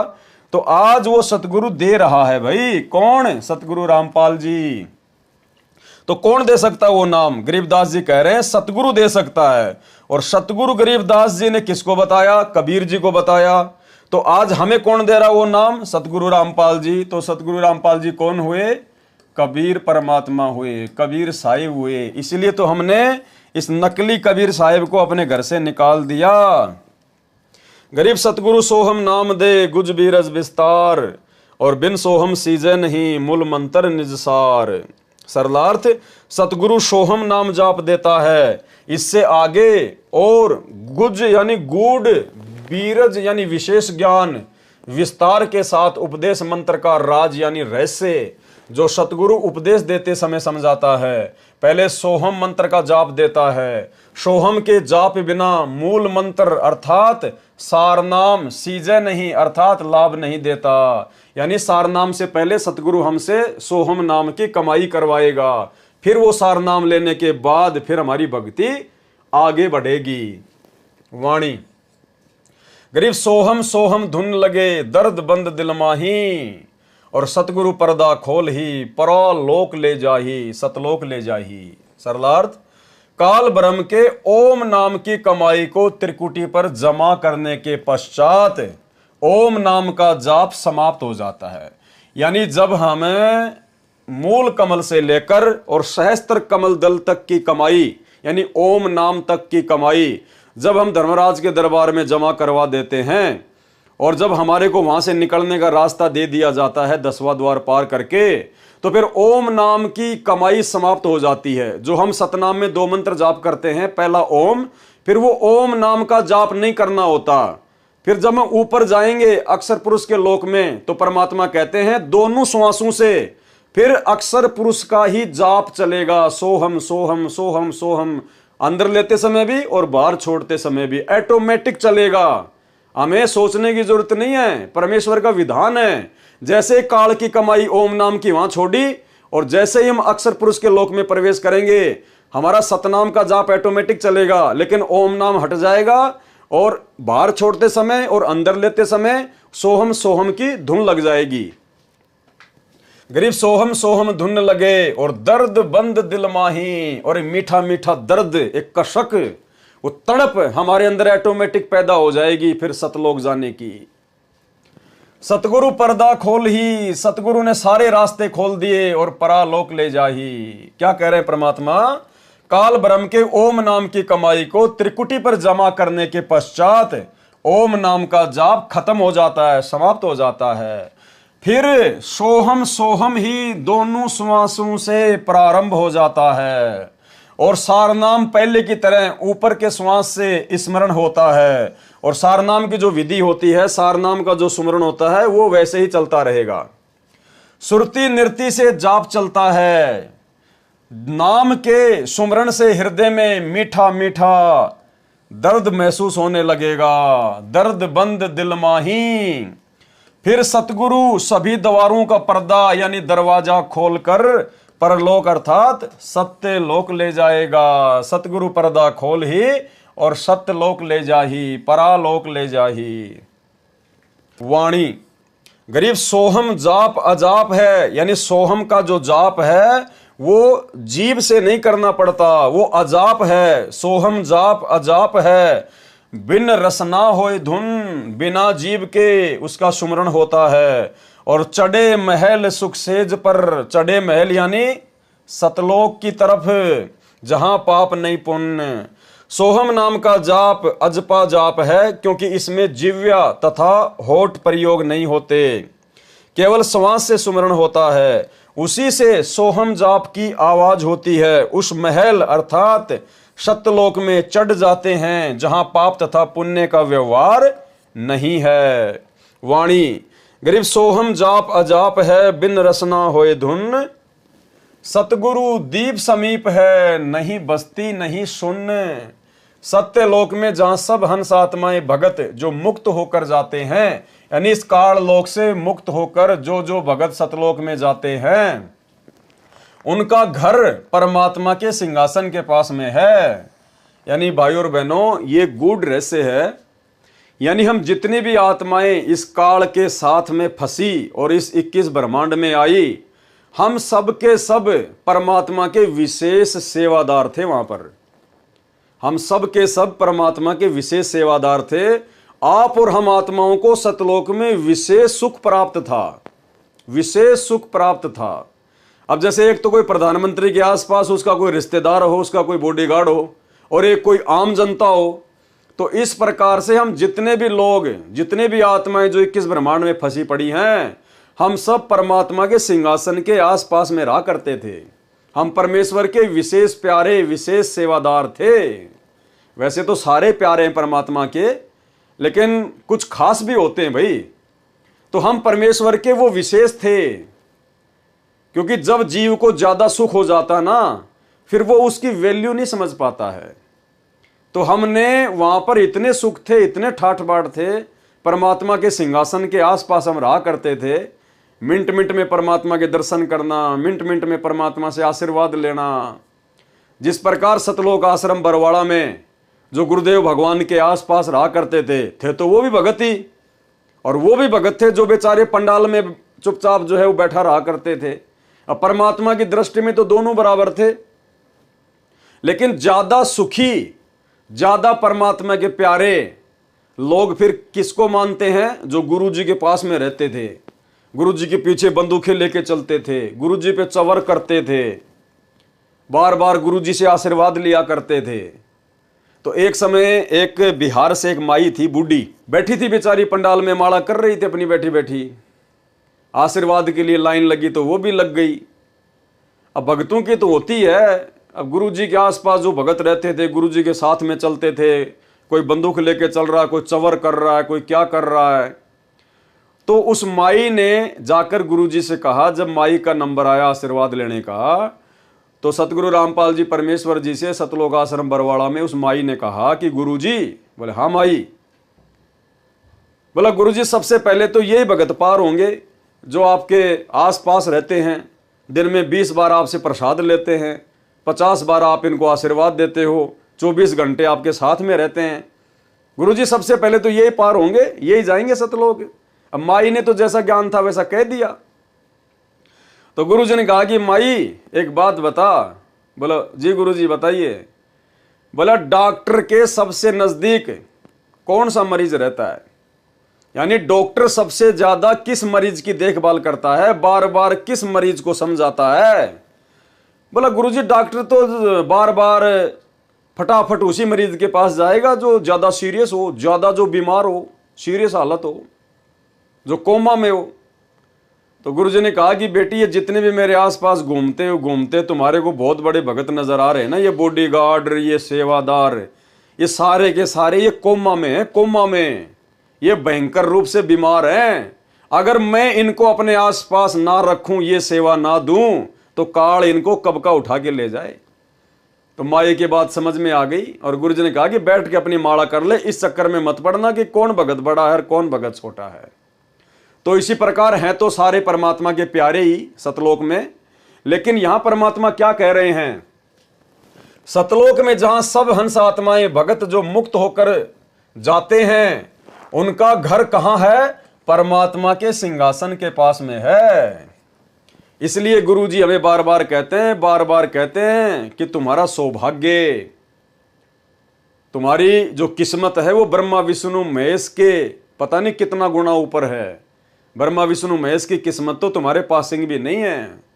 यानी आज हम निकम्मों का नंबर आ गया, जो परमात्मा के सारे ठाट बाट को छोड़कर इस काल के चक्कर में फंस गए थे कि ना जाने यहां से भी ज्यादा सुख देगा हमें वहां पर, यहां गधा कुत्ता बना के गोबर खिला दिया। फिर तो परमात्मा के सिंहासन के पास है, उनका दीप सतलोक में ही भिन्न है। जैसे राजा का महल अलग होता है, परंतु सभी को जैसे सूर्य के दर्शन होते हैं और अपने साथ ही रहता नजर आता है, ऐसे परमात्मा प्रत्येक सतलोकवासी को महसूस होता है। तो भाइयों और बहनों, इसलिए परमात्मा यहां आकर इतना दुख उठाते हैं, क्योंकि हम परमात्मा के विशेष लाडले हैं, विशेष प्यारे हैं, जो सतलोक में उनके आसपास रहा करते थे। और जब जीव को ज्यादा सुख हो जाता ना, वही भ्रमित हो जाता है। तो सतलोक में जो दूर दूर के द्वीप में जो भाई बहन हमारे जो रह रहे थे, वो भ्रमित नहीं हुए, लेकिन हम कुछ ज्यादा ही सुखी थे वहां पर। हम परमात्मा के ज्यादा ही लाडले थे, ज्यादा ही प्यारे थे, इसीलिए परमात्मा हमारे लिए यहां आकर इतना दुखी हो रहा है। तो अब हमने इस बात को समझना चाहिए, जब हमारा बाप सतलोक का सुख छोड़कर और यहां भटक रहा है आप और हमारे लिए, तो फिर हमने तो यहां के दुखों को छोड़ने में देरी करनी नहीं चाहिए। सतलोक में जहां सब हंस आत्माएं यानी भगत जो मुक्त होकर चले जाते हैं, उनका घर कहां है? परमात्मा के सिंहासन के पास में है। उनका दीप सतलोक में ही भिन्न है। जैसे राजा का महल अलग होता है, परंतु सभी को जैसे सूर्य के दर्शन होते हैं और अपने साथ ही रहता नजर आता है, ऐसे परमात्मा प्रत्येक सतलोकवासी को महसूस होता है। वाणी। गरीब सुन्न बस्ती से रहित है, मूल मंत्र मन माही, और जहां हम सतगुरु ले गया, अगम भूमि सत ठाही। मूल मंत्र अर्थात सार नाम को मन में रख लगाकर जाप करने से उस स्थान पर चले जाते हैं। जो सतलोक सब सुनू से बनी बस्ती अर्थात लोकों से रहित है, अर्थात न्यारा है, जहां पर हमें सतगुरु लेकर गया। गरीबदास जी कह रहे हैं हमें कौन लेकर गया? सतगुरु। तो हमें कौन लेकर जाएगा? सतगुरु, ना कि ये कागज की फोटो। वह भूमि अगम अर्थात वह लोक आगे वाला है। सत ठाही यानी सच्चा स्थान, ठाही यानी स्थान, सत ठाही सत्य लोक है। वाणी। गरीब मूल मंत्र निज नाम है, सुरती सिंधु के तीर, और गैबी बाणी अरस में सुर नर धरे न धीर। मूल मंत्र जो सार नाम है उसका जाप सुरती नृत्य से किया जाता है। गरीब मूल मंत्र निज सार है यानी वो वास्तविक नाम है मूल मंत्र, और सुरती सिंधु के तीर यानी सुरती और नृत्य से उसका जाप किया जाता है, बड़े ध्यान से उसका जाप किया जाता है। और गैबी बाणी अरस में जब हम ऊपर जाएंगे तो वहां पर बहुत सारी गैबी बाणी यानी ऐसी ऐसी भयंकर गुप्त आवाजें आएंगी। और सुर नर धरे न धीर, सुर यानी देवता, नर यानी इंसान, ये वहां पर डामाडोल हो जाते हैं। जब ऊपर जाएंगे ना तो गुरुजी ने बताया काल का इतना भयंकर षड्यंत्र है, वो ऐसी ऐसी भयंकर गैबी बाणी यानी गुप्त आवाजें निकालेगा, बिजली जैसी कड़केंगी, भयंकर भयंकर आवाजें होंगी जैसे बादल गरजते हैं। तो ये छोटे मोटे संत ऋषि महात्मा जिनको सतगुरु प्राप्त नहीं होता है, जो कोई तप करके ओम नाम की कमाई करके मनमुखी रूप से जो ऊपर जाते हैं, कहते वो उन आवाजों को सुन के डगमग हो जाते हैं, उनके कालजे फट जाते हैं, वो वापस भग लेते हैं वहां से। गरीब मूल मंत्र निज सार है, सुरती सिंधु के तीर, और गैबी बाणी अरस में सुर नर धरे न धीर। और उस समय में हमने क्या करना है? हमने अपने सार नाम के जाप को निरंतर चालू रखना होता है सुरती नृत्य से। सरलार्थ, मूल मंत्र जो सार नाम है उसका जाप सुरती नृत्य से किया जाता है। सुरती यानी सूक्ष्म दृष्टि, और सिंधु यानी सागर, तीर यानी किनारे। जैसे भव सागर है ऐसे ही सतलोक सागर है, उसके किनारे जाने के लिए सूक्ष्म ध्यान सुरती की आवश्यकता है। वो ऑटोमेटिक लगेगी हमारी, हमने टेंशन लेने की जरूरत नहीं है। गुरुजी जब हमें सार नाम देंगे तो हमें उसकी विधि बताएंगे, और जब हम उस लोक में जाएंगे जहां पर हम जाएंगे ऑटोमेटिक वो सुरती हमारी उस नाम पे ऑटोमेटिक लग जाएगी। हमें घबराने की जरूरत नहीं है, टेंशन लेने की जरूरत नहीं है। ये तो परमात्मा में समझ आ रहा है कि ऐसा ऐसा होता है। गरीबदास जी ने बताया कि मैं गया था भाई वहां पर तो ऐसा ऐसा है, यानी कोई ये सोचे कि हम तो बिना सतगुरु के ही सतलोक चले जाएंगे। तो गरीबदास जी कह रहे कि इस बहम में ना रहना, बहुत बड़ा बखेड़ा है काल का। लेकिन हमें टेंशन लेने की जरूरत नहीं है, चाहे कुछ भी हो, कुछ भी गरजे, कुछ भी बादल फटे, हमारे साथ परमात्मा रहेगा और उनका नाम हमारे साथ में रहेगा। अब जिस प्रकार आपको मान लीजिए, जिस प्रकार आपको दिल्ली से आपको नेपाल जाना है, किसमें जाओगे? बस में बैठ के जाओगे। अगर आपको पता है कि ये बस नेपाल की है, कन्फर्म है, और नेपाल की आपने टिकट कटवा रखी है और बस में अपनी सीट पर बैठ गए, तो फिर आपको टेंशन लेने की जरूरत नहीं है। वो बस चाहे उत्तराखंड में चक्कर काट के जाए, चाहे वो राजस्थान में चक्कर काट के जाए, लेकिन आपको तो लोग पहुंचाएगी, क्योंकि आप उसी बस में बैठे हैं जो नेपाल जाने वाली है, और उस बस की टिकट भी आपके हाथ में है, कन्फर्म है। तो फिर आपको टेंशन लेने की जरूरत नहीं है, डरने की जरूरत नहीं है, बार बार खिड़की से मुंह निकाल के देखने की जरूरत नहीं है। वो आपको नेपाल ही जाके छोड़ेगी। अरस यानी आकाश में बहुत सी गैबी वाणी अर्थात रहस्यमय आवाजें होती हैं, उनसे उन भक्तों को भय उत्पन्न होता है जिनके पास सार नाम नहीं होता है, जो मनमुखी होते हैं, जिनके पास सार नाम नहीं होता है, सच्चा नाम नहीं होता है, वो डर जाएंगे। वे सुर अर्थात देवता, नर अर्थात जो पूर्व जन्म की भक्ति से बिना गुरु से ध्यान लगाकर समाधिस्थ हो जाते हैं, वे भयभीत हो जाते हैं क्योंकि उनके पास सार नाम नहीं होता। वाणी। गरीब अजब नगर में ले गया हमको सतगुरुआन, अजब नगर यानी सतलोक में लेकर गया कौन? हमको सतगुरु आन, सतगुरुदेव भगवान आकर हमें कहां ले गए? अजब नगर में, सतलोक में, और झिलके बिंब अगात गति, हम सूते चादर तान। हम तो निश्चिंत होके सो गए। गरीबदास जी कह रहे हैं कि अपनी आंखों से देख के आया हूं और वहां जाके आया हूं, सारे ठाट बाट सारे सुख देख के आया हूं, घूम के आया हूं, और नीचे के ब्रह्मा विष्णु महेश और अक्षर पुरुष, देवी देवता ब्रह्मा विष्णु महेश सबसे मिल के आया हूं। बिल्कुल कन्फर्म है जो गुरुजी बता रहे हैं वो। तो आप और हमें विश्वास दिलाने के लिए गरीबदास जी ने इतना ये प्रयास किया, ये वाणियां लिखवाई कि भाई आप पिछली पीढ़ी वाले भक्तों को 100% यकीन हो जाना चाहिए सतगुरुदेव भगवान के सत्संगों पर, उनके वचनों पर, कि जो सतगुरु रामपाल जी भगवान कह रहे हैं, सूरज पूर्व की बजाय पश्चिम में उदय हो सकता है, लेकिन संत रामपाल जी के मुख से निकला हुआ वचन झूठा नहीं हो सकता। इतना दृढ़ विश्वास हमें हो जाना चाहिए। गरीब अजब नगर में ले गया हमको सतगुरु आण, और झिलके बिंब अगाध गति, सूते चादर ताण। सरलार्थ, सतगुरु जो पूर्ण ब्रह्म जी हैं। कौन कह रहे हैं? गरीबदास जी। क्या कह रहे हैं? कि मुझे जो सतगुरु मिले थे वो कौन है? पूर्ण ब्रह्म जी, अर्थात पूर्ण परमात्मा। तो भाई वो गरीबदास जी के ही सतगुरु तो आज हमें मिले हैं, कबीर जी। तो कौन है ये? पूर्ण ब्रह्म जी, पूर्ण परमात्मा। सतगुरु जो पूर्ण ब्रह्म जी हैं, वे जिंदा बाबा के रूप में सत्यलोक से पृथ्वी पर आकर मुझे अजब नगर, अद्भुत नगर अर्थात सतलोक में लेकर गए। वहां पर अनोखी झिलमिल हो रही थी, झिलके बिंब अगात गति। वहां अनोखी झिलमिल हो रही थी, रोशनी हो रही थी। वहां जाकर पता चला कि यह स्थान पूर्ण सुखमय है, पूर्ण आनंदित है। यह परमात्मा अविनाशी है। इनका दिया ज्ञान तथा भक्ति की साधना सत्य शास्त्र अनुकूल है। अब मुझे विश्वास हो गया कि मेरा कल्याण निश्चित है। सूते चादर तान, इसलिए सूते चादर तान अर्थात चादर तान कर सोने का भावार्थ है जिस व्यक्ति ने उस दिन का सारा काम समाप्त कर लिया हो, तो वह चादर ओढ़कर यानी कोई भी कपड़ा ओढ़कर सो रहा हो, तो अन्य व्यक्ति आकर कहे और पूछता है कि सारा कार्य कर लिया? लगता है कोई कार्य शेष नहीं रहा, इसीलिए तो चादर तान कर सो रहा है, रजाई ओढ़ कर सो रहा है। चादर तान कर सोना मतलब निश्चिंत होकर रहना।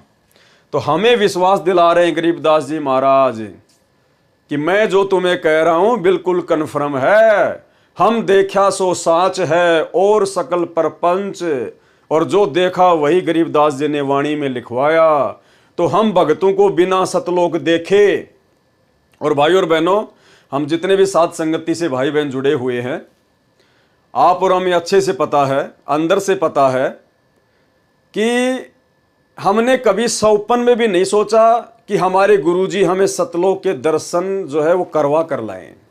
हम भक्तों ने कभी सौपन में भी नहीं सोचा कि हमारे गुरुजी संत रामपाल जी जब हमें सतलोक के दर्शन करवा कर लाएंगे सपने में या वैसे, तब हमें विश्वास होगा कि हाँ सतलोक है। नहीं, हमने तो कभी सपने में भी नहीं सोचा कि हमारे गुरुजी हमें सतलोक दिखाएंगे तब मानेंगे। हमने तो शुरू से ही अपने गुरुजी के वचनों पर यकीन कर लिया, विश्वास कर लिया। हम लोगों के इंटरव्यू देखते हैं कि गुरुजी रात में आए और मेरी आत्मा को सतलोक में ले गए, मुझे आम खिलाया, मुझे अमरूद खिलाया, मुझे वहां पर घुमाया, ब्रह्मा विष्णु महेश दिखाए, मुझे तपतशिला दिखाई। ये तमाम प्रकार के इंटरव्यू देखने के बाद भी हम सत्सेवकों के मन में कभी नहीं आई कि गुरुजी हमें भी सतलोक दिखाएं। भाई और बहनों, इसीलिए तो परमात्मा कहते हैं कि गोता मारूं स्वर्ग में और जा बैठूं पाताल, और गरीब दास ढूंढता फिरूं अपने हीरे मोती लाल। साध संगति से जुड़े हुए भाई बहन वो हीरे मोती लाल हैं जिन्होंने अपने गुरुजी के वचन पर ही विश्वास कर लिया। गुरुजी ने कहा सत्य, और एक सत्संग में परमात्मा ने कहा कि सच्ची आत्माओं की यही पहचान होती है। जो उसके बाप ने बोल दिया उसने यकीन कर लिया। उदाहरण दिया गुरुदेव भगवान ने कि बाप अपनी जवान बेटी का रिश्ता तय करके आता है और शाम को घर आकर बताता है कि लड़का ऐसा है, ऐसा ऐसा सुंदर है, ऐसा ऐसा उसके मकान है, ऐसी ऐसी उसके जमीन है, तो वो बेटी अपने बाप के मुंह से सुनकर ही यकीन कर लेती है। वो बेटी अपने बाप से ये नहीं कहती कि मुझे दिखा के लेके आ, क्योंकि उस बेटी को अपने बाप पे यकीन है कि मेरा बाप जो भी कुछ करेगा मेरे अच्छे भविष्य के लिए करेगा। वो बेटी कोई प्रश्न चिन्ह नहीं उठाती, कोई सवाल नहीं करती, कोई ऑब्जेक्शन नहीं करती, और उसको पक्का विश्वास होता है कि जैसा मेरे बाप ने कहा वैसा ही मुझे वहां का घर बार मिलेगा, मुझे मेरा होने वाला पति मिलेगा। तो भाइयों और बहनों, ये अच्छी आत्मा की पहचान बताई परमात्मा ने। तो ये केवल साध संगत से जुड़े हुए भाई बहन हैं, जिन्होंने कभी सौपन में भी ये नहीं सोचा, कभी भी ये जिद नहीं करी कि गुरुजी हमें भी सतलोक दिखा कर लाएं। अरे हमारे बाप सतलोक से तो आए हैं, ये सतलोक के तो राजा हैं, सतलोक के शहंशाह हैं, और ये तो सतवादी है, झूठ तो इनके आसपास भी नहीं है। सतवादी के चरणों की मैं सिर पर डारूं धूर, और 84 निश्चय मिटे पहुंचूं तख्त हजूर। अगर हम अपने बाप पर ही शंका करेंगे तो लाख जन्म भी सतलोक नहीं जा पाएंगे। तो आप और हम वो आत्मा हैं जिन्होंने सतगुरु के वचन पर विश्वास किया, और उसका ये परिणाम मिला, उसका ये फल मिला कि सतगुरु ने हमें सतलोक जाने के ट्रेनिंग सेंटर साध संगति से जोड़ दिया। वाणी गरीब अगम अनाहद दीप है, अगम अनाहद यानी आगे के लोगों के आगे वो दीप है, सतलोक है। अगम अनाहद लोक, अगम अनाहद गवन है, अगम अनाहद मोख। यानी भाइयों और बहनों, ये जो वाणियां हैं, ये जो शब्द हैं, ये कई बार जब हम इनको रिपीट करेंगे, पढ़ेंगे, तब जाके इनका सरलार्थ हमारे समझ में आएगा। तो अगर किसी भाई बहन को अगर एक बार में इनका ये सरलार्थ अगर समझ में नहीं आता है, अगम अनाहद दीप है, अगम अनाहद लोक, अगम अनाहद गवन है, अगम अनाहद मोख, यानी मुझ पवनदास को ही नहीं आ रहा। इसीलिए तो परमात्मा अंतर्यामी ने इसका सरलार्थ किया है। अगर गुरुदेव भगवान के द्वारा किए गए सरलार्थ को भी यदि हम 20% भी समझ लेंगे, 100% किए हुए सरलार्थ को यदि 20% भी समझ लेंगे ना, तो भी हमारी मानता है, क्योंकि ये बहुत गूढ़ रहस्य युक्त वाणियां हैं। ये ना सोचना कि पवनदास को तो सारी याद हैं, पवनदास को याद नहीं है। पवनदास तो परमात्मा के द्वारा जो सरलार्थ किया गया है, और जितना परमात्मा ने मुझे बुद्धि बख्शी है, थोड़ा बहुत मैं तो उसी आधार से आप लोगों को बता रहा हूं, समझा रहा हूं, साथ संगति हो रही है। तो कोई ये ना सोचे कि यार मेरी समझ में नहीं आ रहा, तुम दिमाग पे ज्यादा टेंशन नहीं लेना, ज्यादा जोर मत डालना दिमाग पे। ये वाणी समझ में आए ना आए, इनका सरलार्थ हमारे को पूरा का पूरा समझ में आए ना आए, इस बात से कोई फर्क नहीं पड़ता। ये स्वयं सिद्ध वाणियां हैं। जैसे कोई व्यक्ति किसी से जादू जंत्र मंत्र करवाता है, और वो व्यक्ति उसको एक ताबीज दे देता है, और वो ताबीज को यहां पर बांध लेता है। अब वो ताबीज को बार बार देखने की जरूरत नहीं है, उसको खोलने की जरूरत नहीं है, उसने जंत्र मंत्र डाल के उस ताबीज में डाल रखा है, बस हमने केवल बांध के रखना है, वो ताबीज अपना काम पूरा करेगा। हालांकि हमने नहीं बांधना, हम तो इन पाखंड से दूर हैं। एग्जाम्पल दिया जा रहा है, कहने का मतलब है वो जो ताबीज उसको दिया जाता है वो स्वयं सिद्ध करके दिया जाता है। तो ये वाणियां परमात्मा की स्वयं सिद्ध हैं, भले हमें पूरी की पूरी समझ में नहीं आ रही, लेकिन ये पूरा काम अपना अवश्य करती हैं जब हम इनका पाठ करते हैं। अब जैसे किसी को सर्प डस जाता था, अब उसको एक गारडू होता था, विष उतारने का वो मंत्र सिद्ध कर लेता था। ये धात्मिक जो विज्ञान है ये सबसे उत्तम है। अभी तक आपने देखा होगा कोई झाड़े झूड़े ला दिन छोटा मोटा बुखार उतार देते हैं, तो ये इस तरह की क्रियाएं हैं, लेकिन ये भक्ति ये तो एक अंश मात्र है। और भक्ति जब सत्य साधना आपको मिल जाएगी, किसी चीज़ की जरूरत नहीं पड़ा अपने, ना झाड़ियाँ की, इस परमात्मा की भक्ति में सारी शक्ति है, सारा कुछ अध्यात्म मार्ग इसमें है। अब जैसे किसी ने कोई मंत्र सिद्ध कर लिया, आपका मंगलाचरण है जो हम आपको देते हैं, सबसे पहले इसको बोला जाता है। ये मंगलाचरण सब मंत्रों का मूल मंत्र है, चाहे किसी झाड़े ला लो, लेकिन आप झाड़ा मत लगाना। इस मंत्र को जाप करने से आपके आसपास कुछ भी नहीं रहेगा, और फिर आपका मंत्र जो दूसरा दे रखा है वो करते रहे। तो कहने का भाव ये है कि इस दास ने इस अध्यात्म मार्ग का बिटर एक्सपीरियंस हुआ। और पहले परमात्मा ने सन 1988 से 1994 तक 6-7 वर्ष इन सभी संतों महंतों महात्माओं की जानकारी दिवाई, के सत्संग सुना, इनकी क्रियाएं देखी। तो सुनने को मिला कि गरीबदास जी संत था। उसने गरीबदास जी के ग्रंथ में एक शब्द है, घट ही अंदर गारड़ू धोखे मर गईया, सार शब्द चीन्या नहीं और कोई भेद ना लैया। ये 5-7 लाइन है। उसने उसको सिद्ध कर लिया 1000 बार 2000 बार पढ़ के। तो उसमें शक्ति आ गई कि सर्प किसे न डस जा, वो मंत्र बोल देता, मन मन में बुदबुदा देता, उसका जहर उतर जाता, जीवित हो जाता था। वो उसी से प्रभु पा के गया, संत को आ गया। और हम इस वाणी ने रोज पढ़ना तो या आत्मा के सारे जहर तार देगी। जैसे गारडू अपना मंत्र बोलता है और जिसको सर्प डस गया, मूर्छित पड़ा है, वो ना उस मंत्र को सुन रहा है ना समझ रहा है, लेकिन वो मंत्र अपना काम कर रहा है। उसने उस विष को उतार दिया। विष उतरते ही वो चेतन हो गया, जीवित हो गया, मूर्छा उसकी खत्म हुई, तो अपना सुचारू काम करने लग गया। सरलार्थ अगम सबसे ऊपर आगे का अनाहद दीप अर्थात सतलोक, जिस दीप की कोई सीमा ना हो, ऐसा दीप यानी क्षेत्र है वो सतलोक। उस क्षेत्र में ऐसा ही अनाहद जिसका कोई अंत न हो, सतलोक स्थान है। इस वाणी में अनाहद दीप का अर्थ है ऊपर के चारों शाश्वत लोकों का क्षेत्र, सतलोक, अलखलोक, अगमलोक और अकैलोक। इस लोक में जाने के लिए भी अगम यानी अन्य लोकों वाले भक्ति मार्ग से आगे का अर्थात उत्तम भक्ति है। गवन प्रस्थान उस भक्ति मार्ग से सबसे आगे का अगम अनाहद मोक्ष शाश्वत मोक्ष है। अब बताओ हम इसको क्या समझेंगे? गुरुजी ने यथार्थ अनुवाद कर दिया, उसके बाद भी हमारे दिमाग में 5% भी नहीं आई। तो इसका निष्कर्ष यह है, परमात्मा कह रहे हैं कि सबसे पहले तो हम यहां से जो आगे का लोक है, जो अगम लोक है, अगम दीप है, सतलोक, हम वहां जाएं। और वहां जाने के बाद फिर ऊपर के जो 3 लोक और हैं, सतलोक के ऊपर अगम लोक, अलक लोक, अकय लोक, फिर वहां जाने के लिए भी भक्ति करनी पड़ती है। वैसे तो सतलोक में ही सारे सुख हैं, भले आप ऊपर की भक्ति ना करो, वहां आपका जन्म मरण नहीं होगा, बुढ़ापा नहीं होगा, कोई रोग नहीं होगा, किसी प्रकार की कोई कमी नहीं होगी, कोई काम नहीं करना पड़ेगा।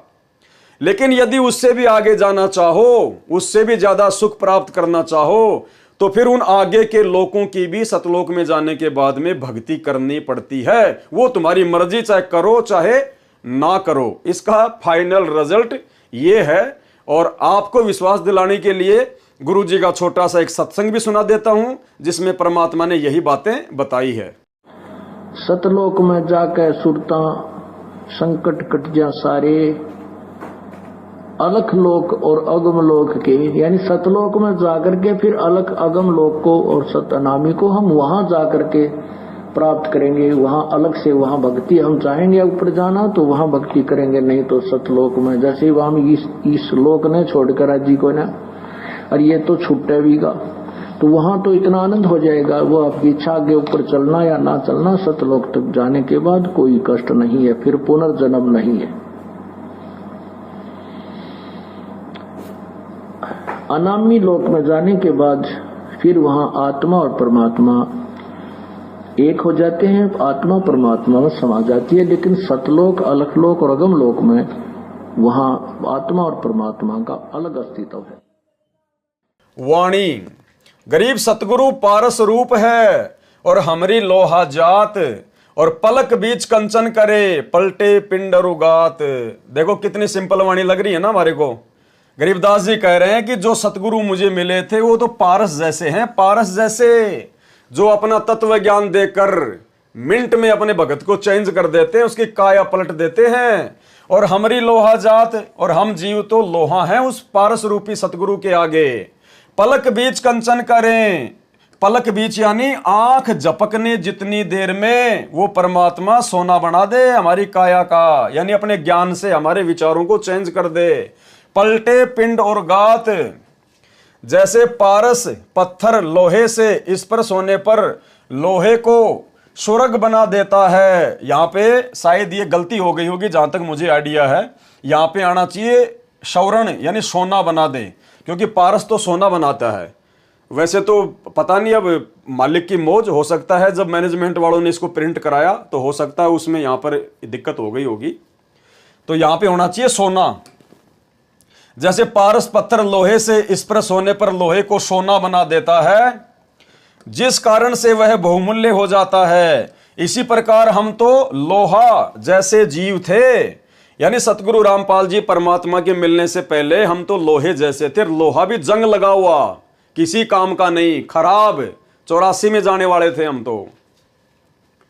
सतगुरु का ज्ञान, नाम तथा आशीर्वाद पारस जैसा है, जिसने हमारे को भगत रूपी सोना बना दिया, श्रवण बना दिया। किसने? पारस रूपी सतगुरु रामपाल जी परमेश्वर जी ने हमारा पिंडरुगात अर्थात शरीर ही पलट दिया, अर्थात बुराई छुड़वाकर सत्य भक्ति पर लगाकर जीव का उद्धार कर दिया। वाणी, गरीब हम तो लोहा कठिन है और सतगुरु बने लुहार।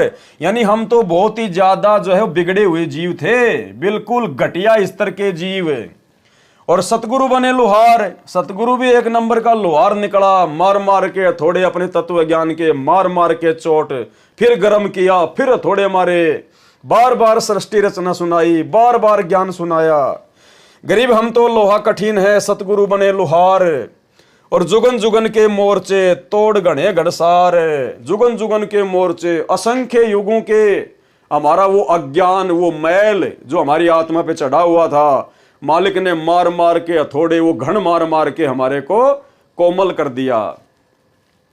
गरीब हम तो लोहा कठिन है, सतगुरु बने लुहार, और जुगन जुगन के मोर्चे तोड़ घणे घनसार। किसने किया? समर्थ सतगुरु रामपाल जी भगवान ने। इनके बिना कोई भी जीव की काया पलट नहीं कर सकता, अवगुणी जीव को सद्गुणों में तब्दील नहीं कर सकता। आप और हम कितने नीच थे, कितने घटिया थे, कितने बिगड़े हुए थे, कितनी गंदी सोच थी, कितनी घटिया मानसिकता थी, अपने स्वार्थ से ऊपर कुछ देखा ही नहीं करते थे। और आज देखो परमात्मा ने बिल्कुल सोना बना दिए, सोना। तो कौन कर सकता है भाई? ये केवल पारस रूपी सतगुरु कर सकता है, ये असली लोहार कर सकता है।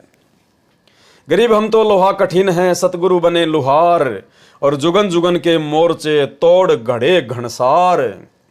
अन्य उदाहरण दिया है कि सतगुरु तो लोहार समान है, हम लोहा थे, यानी सतगुरु तो लोहार के समान और हम थे लोहा। लोहा भी जर युक्त, यानी बिल्कुल घटिया क्वालिटी का लोहा, जर लगा हुआ। कठिन अर्थात अहंकार से युक्त, भक्ति रहित थे।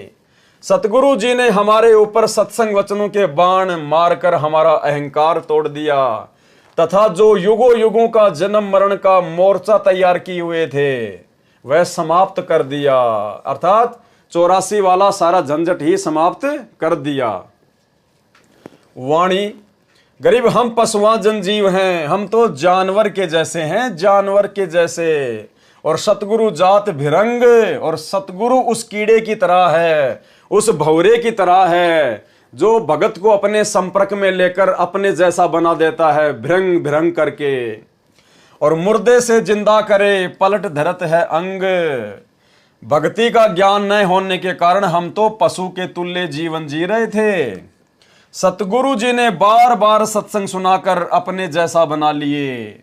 जैसे एक भृंग कीड़ा पंखों वाला अन्य बिना पंखों के कीड़े को अपनी आवाज सुना सुनाकर अपने जैसा बना लेता है।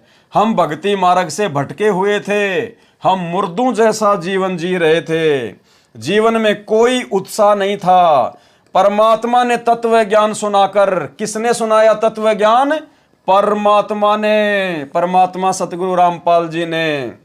परमात्मा ने तत्व ज्ञान सुनाकर जीवन में नई चेतना भरकर जिंदा समान कर दिया, जिंदा समान। वाणी, गरीब सतगुरु शिकलीगर बने। शिकलीगर होता है जो ताले की चाबी बनाता है कूट कूट के। गरीब सतगुरु शिकलीगर बने और यो तंतेगा दे, और हमारा शरीर तो जो है वो तलवार के जैसा था। जुगन जुगन के मोर्चे और खोए ब्रह्म संदेह। शिकलीगर तालों को ताली लगाते थे, जो नई चाबी एक कील को कूट छेद कर बना देते थे। सतगुरु इसी प्रकार हम जीवों को भक्ति करने योग्य शब्द की चोट मारकर बनाते हैं। इसलिए कहा है कि सतगुरु शिकलीगर बने, और ये शरीर तेगा यानी तलवार तुल्य है। इस शरीर से भक्ति करके जन्म मरण से छुटकारा पाने का युद्ध जीतना है। सतगुरु युगों युगों का भ्रम निवारण करके सर्व शंकाओं का नाश कर देते हैं। वाणी संख्या 97। गरीब सतगुरु कंद कपूर है। कंद यानी फल और कपूर यानी अमृत जैसा। सतगुरु कंद कपूर है और हमरी तुनका दे, और हम क्या हैं? तुनके जैसे। तुनका क्या होता है? जैसे कोई लकड़ी का कोई होता है ना, वो तिनका, सूखा जो तिनका जो घास का होता है। कहते हैं हमारे सतगुरुदेव भगवान तो अमृत जैसे फल हैं, और हम जीव क्या हैं? तिनके जैसे, वो भी सूखा तिनका। स्वाति सीप का मेल है चंद चकोरा ने। सतगुरु जी तो अमृत फल तुल्य है, हमारा शरीर तो तिनके तुल्य है। जैसे स्वाति नक्षत्र की वर्षा की बूंद सीप के मुंह में गिरने से मोती बन जाता है, ऐसे सतगुरु जी ने हमारे अंतःकरण रूपी सीप में यानी हमारे हृदय में सत्य साधना रूपी स्वाति की बूंद डाली, यानी अपना तत्व ज्ञान डाला, अपना उपदेश डाला, वो मंत्र डाले। हमने परमात्मा रूपी सतगुरु में इतनी लगन लगाई। किस में लगाई? परमात्मा रूपी सतगुरु में। यानी ये स्वयं ही परमात्मा है जो सतगुरु का रोल कर रहे हैं। इसीलिए तो हमने इस फोटो को रिजेक्ट कर दिया, क्योंकि हमें परमात्मा रूपी सतगुरु की पहचान हो गई। हमने परमात्मा रूपी सतगुरु में इतनी लगन लगाई जैसे चकोर पक्षी चांद को देखने में लगाता है। गुरुदेव भगवान ने बताया कि एक चकोर नाम का पक्षी होता है जिसको चांद से बेहद लगाव होता है, बेहद प्रेम होता है। और वो चकोर नाम का पक्षी शाम के समय क्या करेगा? किसी ऐसे पेड़ पर बैठेगा जिसके ज्यादा टहनियां नहीं होती है, जिसके ज्यादा पत्ते नहीं होते हैं, सूखा पेड़ देखता है, ताकि मेरे और चांद के बीच में कोई डिस्टरबेंस ना हो। और जैसे चांद उगेगा एक टक उस पे नजर लगा लेगा, हटाएगा नहीं। और जैसे जैसे चांद ऊपर को आएगा वो बैठा बैठा उस पे नजर रखेगा, यूं यूं नजर रखेगा। चांद सीधा आएगा, वो चकोर पक्षी अपनी गर्दन यूं कर लेगा। चांद फिर यूं आएगा, वो पक्षी भी यूं देखेगा, यूं देखेगा। और अंत में वो पक्षी नीचे गिर जाता है चांद को देखते देखते, और वो गर्दन के बल गिरता है, उसकी गर्दन टूट जाती है। टूटी गर्दन से भी वो चांद को ही देखता रहता है। तो गरीबदास जी हमें यह समझाना चाहते हैं कि उस चकोर पक्षी के जैसे हमें भगत बनना पड़ेगा। यानी हमने अपने सतगुरु के अलावा सौपन में भी किसी अन्य देव में, महादेव में, नकली साधु संतों में, या यहां इस गंदे लोक की किसी भी चीज में, किसी भी विषय भोग की वस्तु में, यहाँ के किसी भी सुख में हमने बिल्कुल भी अपनी सुरती नहीं लगानी है, अपना ध्यान नहीं लगाना है। जो वस्तु आवश्यक होगी, यदि मर्यादा में रहकर भक्ति करेंगे तो गुरुजी समय आने पर हमें जरूर उपलब्ध करवाएंगे, क्योंकि वो अंतर्यामी भी है और वो समर्थ भी है, उसके घर में किसी चीज की कमी नहीं है। तो हमने हर प्रकार से इस 21 ब्रह्मांड की हर वस्तु से ध्यान हटाकर और केवल अपनी भक्ति पर लगाना है, अपने सतगुरु पर लगाना है। कोई चीज उनके और हमारे बीच में बाधा नहीं बननी चाहिए, हमारे मन में कोई विकार नहीं आना चाहिए। तो कहते हैं तब जाकर वो भगत सतलोक का दरवाजा देख पाएगा, जिसमें चकोर पक्षी जैसा प्रेम अपने सतगुरुदेव भगवान में बन जाएगा। कहने का मतलब है भाई जब तक जिएंगे तब तक काल के लोक में रहेंगे, और जो यहाँ की वस्तुएं आवश्यक होगी जीने के लिए वो तो जरूरी हैं ही हैं, तो वो परमात्मा जरूर उपलब्ध करवाएगा। इसके अलावा फालतू की डिमांड, फालतू की इच्छा, सांग सिनेमा, बड़े बड़े मकान, बड़ी बड़ी गाड़ियाँ, बड़ी बड़ी सभाओं में जाना, लोगों से तालियां बजवाना, अहंकार में फूल जाना, लोगों से सम्मान और इज्जत की उम्मीद रखना। कहने का मतलब हमने अभी आडंबर, ये पाखंड, ये लोक दिखावे सब त्यागने पड़ेंगे। अपने आप को मिट्टी समझकर, 2 कोड़ी का जीव समझकर, जर लगा हुआ लोहा समझकर और अपने गुरुजी की भक्ति करके यहां से निकलने का प्रयास करना है। जो गुरुजी ने दीक्षा दे दी उन मंत्रों पर अपना ध्यान लगाना है। जो गुरुजी ने नियम बता दिए आजीवन उनको संघर्ष करते हुए निभाना है। ना किसी लोकलाज में फंसना, ना किसी के भय से डरना है, ना किसी को जबरदस्ती हमने दुखी करना। कोई दूसरा दुखी करे तो वो करता रहेगा, हमारा कुछ बिगाड़ नहीं पाएगा, क्योंकि हमारे सिर पर हमारे सतगुरुदेव भगवान बैठे हैं। और परमात्मा कहते हैं सिर पर साईं सत्य है, फिर तो को क्या भय रे। और परमात्मा कहते हैं उस भगत का कोई बाल बाका नहीं कर सकता, जिस साधु का बाल न बाका, जिस पे सतगुरु मेहरबान होते हैं। तो भाई और बहनों, साध संगति से जुड़े हुए हम सत्सेवक भाई बहन इस प्रोसीजर के बेहद निकट हैं, बेहद निकट। और हमने और इसमें आगे बढ़ना है, पूरे 100 नंबर पे पहुंचना है। तो ये कहना चाहते हैं गरीबदास जी महाराज जी कि आपने भी उस चकोर पक्षी की तरह अपने गुरुदेव सतगुरु रामपाल जी परमेश्वर जी में, जो कि स्वयं ही परमात्मा हैं, हमने परमात्मा रूपी सतगुरु में इतनी लगन लगाई, तो हमने भी अपने परमात्मा रूपी सतगुरु रामपाल जी परमेश्वर जी में, उनकी भक्ति में उतनी ही लगन लगानी है।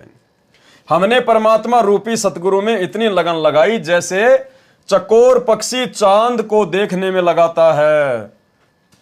एक टक रात्रि में उगते चांद को अस्त तक देखता रहता है, देखते देखते पेड़ से गिरकर गर्दन भी तुड़वा लेता है, परंतु नजर फिर भी चांद को देख रही होती है। ऐसी लगन परमात्मा में लगाकर मोक्ष प्राप्त किया। वाणी गरीब ऐसा सतगुरु से ये, यानी ऐसे सतगुरु की पूजा कीजिए। बेग उधारे हंस, जो हंस को यानी भगत को बहुत जल्दी सतलोक पहुंचा दे, उसका उद्धार कर दे। और भवसागर आवे नहीं, फिर वापस इस भवसागर में 21 ब्रह्मांड में नहीं आना। और जोरा काल विध्वंस, और ना ही फिर हमारे ऊपर इस जोरा यानी इस मौत का और काल का किसी प्रकार का कोई भी जोर नहीं चलेगा। हम फिर बार बार जन्म और मरण में नहीं आएंगे। गरीब ऐसा सतगुरु से ये बेग उदारे हंस, भवसागर आवे नहीं, जोरा काल विध्वंस, यानी इस काल और इस मृत्यु के विध्वंस में फिर हम वापस नहीं फंसेंगे। भवसागर आवे नहीं। सरलार्थ ऐसा सतगुरु कीजिए जो शीघ्र कल्याण करे। हंस रूपी भगत को संदेश दिया है, आगे कहा है कि फिर संसार सागर में पुनः जन्म नहीं लेता। सतगुरु जोरा अर्थात मौत और काल को समाप्त कर देता है, पूर्ण मोक्ष प्राप्त करवाता है। वाणी गरीब पट्टन नगरी घर करे। पट्टन नगरी यानी सतलोक, कि अब भगत ने सतलोक में अपना निवास स्थान बना लेना चाहिए, अपना घर कर लेना चाहिए सतलोक में। गरीब पट्टन नगरी घर करे, गगन मंडल गैनार, अलल पंख ज्यों संचरे, सतगुरु अधम उधार। सरलार्थ सत्य साधना से उस पट्टन नगरी सतलोक में घर करें, निवास स्थान प्राप्त करता है, जो गगन मंडल में अर्थात पर्वत जैसा ऊंचा महल है। उद्धार करने के लिए सतगुरु अलल पक्षी की तरह सत्यलोक से चलकर आता है। यानी सतगुरु कैसे आता है? अलल पक्षी की तरह सतगुरु अपने भक्तों को लेने के लिए यहां आता है। वाणी गरीब अलल पंख अनुराग है और सुन मंडल रहे थीर, दास गरीब उधारिया, सतगुरु मिले कबीर। सरलार्थ जिस प्रकार अलल पक्षी का बच्चा पृथ्वी पर होता है, वह अपने परिवार तथा घर को नहीं भूलता जो ऊपर वायु में आकाश में होता है। दूसरी ओर उस बच्चे के माता पिता अलल पक्षी अपने बच्चे के लौटने की राह देखते रहते हैं और दिल में मिलने की मीठी मीठी हिलोद सी उठती रहती है, और अंत में वह बच्चा अपने परिवार में ऊपर चला जाता है। इसी प्रकार परमात्मा आपको सदा चाहता है कि मेरे बच्चे मेरे पास सतलोक में आ जाएं, सदा सुखी हो जाएं। हम सतगुरु के भगत अलल पंख के बच्चे की तरह परमात्मा को तथा अपने घर सत्यलोक को नहीं भूलेंगे तो एक दिन हम सतलोक चले जाएंगे। संत गरीबदास जी ने कहा है कि मेरा उद्धार भी इसी विधि से हुआ है। मुझे सतगुरु कबीर जी ही मिले। कौन मिले? सतगुरु कबीर जी मिले। तो भाई हमें कौन मिला है फिर आज? वही सतगुरु कबीर जी मिला है। इसलिए हमने इस कागज की फोटो को सतगुरु मानना छोड़ दिया है। तो भाई और बहनों, आज के वीडियो में केवल इतना ही। कल रात्रि 9 बजे जो वीडियो लाइव चलेगा उसमें फिर हम आगे से शुरू करेंगे, जो कि साहेब कबीर जी की वाणी गुरुदेव के अंग से शुरू होगा। तो भाई और बहनों, बहुत बड़ी दया है, बहुत बड़ी मेहर है परमात्मा की। और जब तक हमारे गुरुदेव भगवान हिसार जेल से नहीं आ जाते हैं तब तक वे यही चाहते हैं कि मेरे बच्चे इसी प्रकार से अपने विश्वास को दृढ़ करके भक्ति मार्ग पर लगे रहे। उसके लिए परमात्मा ही सारी योजना तय करता है। ये परमात्मा की योजना के तहत ही ये भक्ति बोध पुस्तक का सरलार्थ किया जा रहा है। सरलार्थ के ऊपर वीडियो बनाए जा रहे हैं ताकि हम भक्तों का जी लगा रहे, हमारा मन परमात्मा के चरणों में लगा रहे। गुरुदेव भगवान चाहते हैं जब तक मैं हिसार जेल से अपना मिशन पूरा करके, अपनी लीला पूरी करके वापस नहीं आ जाता हूं, तब तक आप मेरे हीरे मोतीलाल, मेरे बच्चे इसी प्रकार से मेरे सत्संगों के ऊपर, मेरी पुस्तकों के ऊपर ज्ञान चर्चा करके, साध संगति के माध्यम से अपने विश्वास को दृढ़ बनाकर भक्ति मार्ग पर लगे रहना। काल तुम्हें डगमग करने का प्रयास करेगा, क्योंकि आने वाले समय में भाई और बहनों परिस्थितियां बिगड़ेंगी और वो समय अब बहुत बेहद दिन ब दिन नजदीक आता जा रहा है। क्योंकि 2028 का समय आप सबको पता है। ज्ञान गंगा पुस्तक में नास्त्रदमस की भविष्यवाणी में स्वयं सतगुरु रामपाल जी परमेश्वर जी ने युग परिवर्तन का समय निर्धारित किया हुआ है।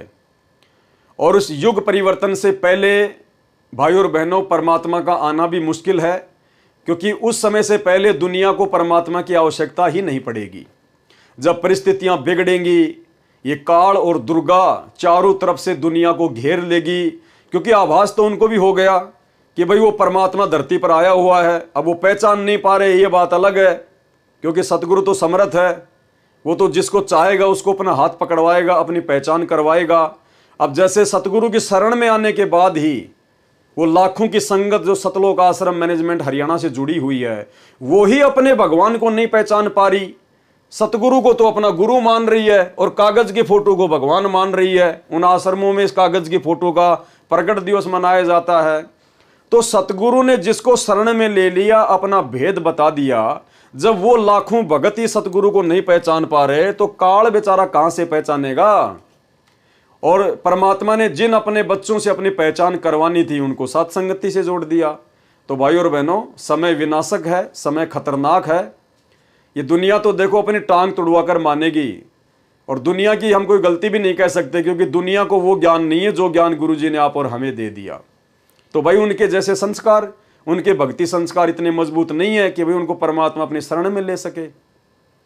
तो कहने का मतलब है उस 8.5 अरब की जनसंख्या वाली दुनिया से और सतगुरु रामपाल जी परमेश्वर जी ने जिन लाखों को, करोड़ों को अपनी शरण में ले लिया, उन भक्तों में से सबसे विशेष आत्माएं, सबसे अच्छी आत्माएं परमात्मा ने साध संगति से जोड़ रखी है।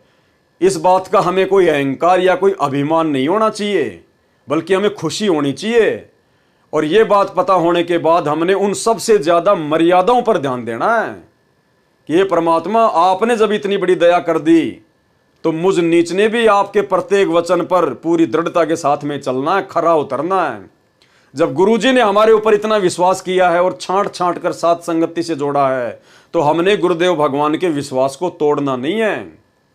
जैसे हमारे गुरुदेव हैं और जैसा गुरुदेव भगवान आप और हमें भगत बनाना चाहते हैं, विनम्र, आधीन, प्रेमी, सच्चे मुच्चे, उसी प्रकार से भाई और बहनों हमने भगत बनना चाहिए। हमने कोशिश शुरू कर देनी चाहिए। और ये मौका आप और हमारे पास केवल उस समय तक है भगत बनने का, जब तक गुरुजी हिसार जेल से लीला समाप्त करके बाहर नहीं आ जाते हैं। देखो उसके बाद तो पूरी दुनिया ही भगत नजर आएगी, ध्यान रखना। जिस प्रकार सतलोक आश्रमों में जब गुरुजी सत्संग करते थे तो सभी भगत नजर आते थे। जिसके भी गले में लॉकेट दिख जाता, सत साई भगत जी, सत साई भगत जी, झुक के प्रणाम करना, आदर देना, सम्मान देना, हंस के बात करना कि भाई भगत क्या, ये तो बिल्कुल गजब का घोड़ा है, बिल्कुल भाई ये तो मतलब धन्ना जी बन गया। और जैसे बरवाला कांड हुआ और पता चला कि वहां सात संगति हो रही है, वो ही भगत लेके लठ जो आश्रमों में सत साई भगत जी, सत साई भगत जी लेके लठ अपने भगत भाइयों को मारने आ रहा है। तो भाई और बहनों, भगतों की अभगतों की पहचान तो अब हो रही है। तो अब हमने वो भगत बनना है जैसा भगत बनाने के लिए गुरुजी सतलोक से आए हैं, और ये मौका दे दिया गुरुजी ने हमें साथ संगति से जोड़ के। और अब भी यदि हम नहीं समझेंगे, और थोड़ा बहुत जीवन हमारा, किसी का 20 साल, किसी के 25 साल, किसी का 30 साल, इतना ही है, क्योंकि 60-70 साल की तो उम्र ही है इंसान की अब, और 30-40-50 साल के हम हो गए, और ज़्यादा से ज़्यादा 20-25 साल जी लेंगे, इससे ज़्यादा जीवन नहीं है। चलो 100 वर्ष मान लो कि भाई मैं 100 साल जीऊँगा। पहली बात तो ज़्यादा जीवन जीने की इच्छा रखने वाला महामूर्ख भगत है। ये ज्ञान लेने के बाद तो ये होना चाहिए कि परमात्मा आज ही आ जाओ और आज ही ले चलो, क्योंकि बाकी तो परमात्मा संभालेगा बच्चों को, जो पूरी दुनिया संभाल रहा है, और भगत के बच्चों को तो परमात्मा विशेष तौर पर संभालेगा, अपने हाथों में रखेगा, परमात्मा गारंटी देता है। तो उसके बाद हमारी तो परमात्मा की वाणी के अनुसार पूरी इच्छा हो जानी चाहिए कि जीवन तो थोड़ा ही भला जय सत्य सुमरण होए, और लाख बरस का जीवना लेख धरे न कोई। तो भाई और बहनों, हमने तो इस कदर तैयार रहना है कि जैसे अगर आज गुरुजी आ जाएं अचानक कि चल बेटा सतलोक, तो भले पैर में चप्पल नहीं है, चप्पल भी पहनने की नहीं सोचनी, तन पे कपड़े हैं या नहीं हैं, पीछे बेटा बीमार है, बेटी बीमार है, या कोई काम बिगड़ रहा है, कोई मकान का काम चल रहा है, कुछ नहीं देखना, पीछे मुड़ के नहीं देखना। जब गुरुजी सामने खड़े विमान लेके और कह रहे हैं कि बेटा आ जा, तो नंगे पैर दौड़ के जहाज में बैठ जा। इस कदर हमने तैयार रहना है, तभी बात बनेगी भाई और बहनों। तो आज के यथार्थ भक्ति बोध के सरलार्थ में केवल इतना ही। कल रात्रि 9 बजे अगले वीडियो में गुरुदेव भगवान के आशीर्वाद से फिर हाजिर होंगे। और यदि आप नए जुड़े हैं इस वीडियो में, तो भाई और बहनों, जब तक आप पहले के 4-5 वीडियो नहीं देखोगे, जिनके लिंक ऊपर टाइटल में दिए हुए हैं, तब तक आपको ये बातें समझ में नहीं आएंगी। तो कल फिर मिलेंगे परमात्मा के आशीर्वाद से। गुरुदेव भगवान से आशीर्वाद लेते हैं, इजाजत लेते हैं। बंदी छोड़ सतगुरु रामपाल जी परमेश्वर जी की जय हो।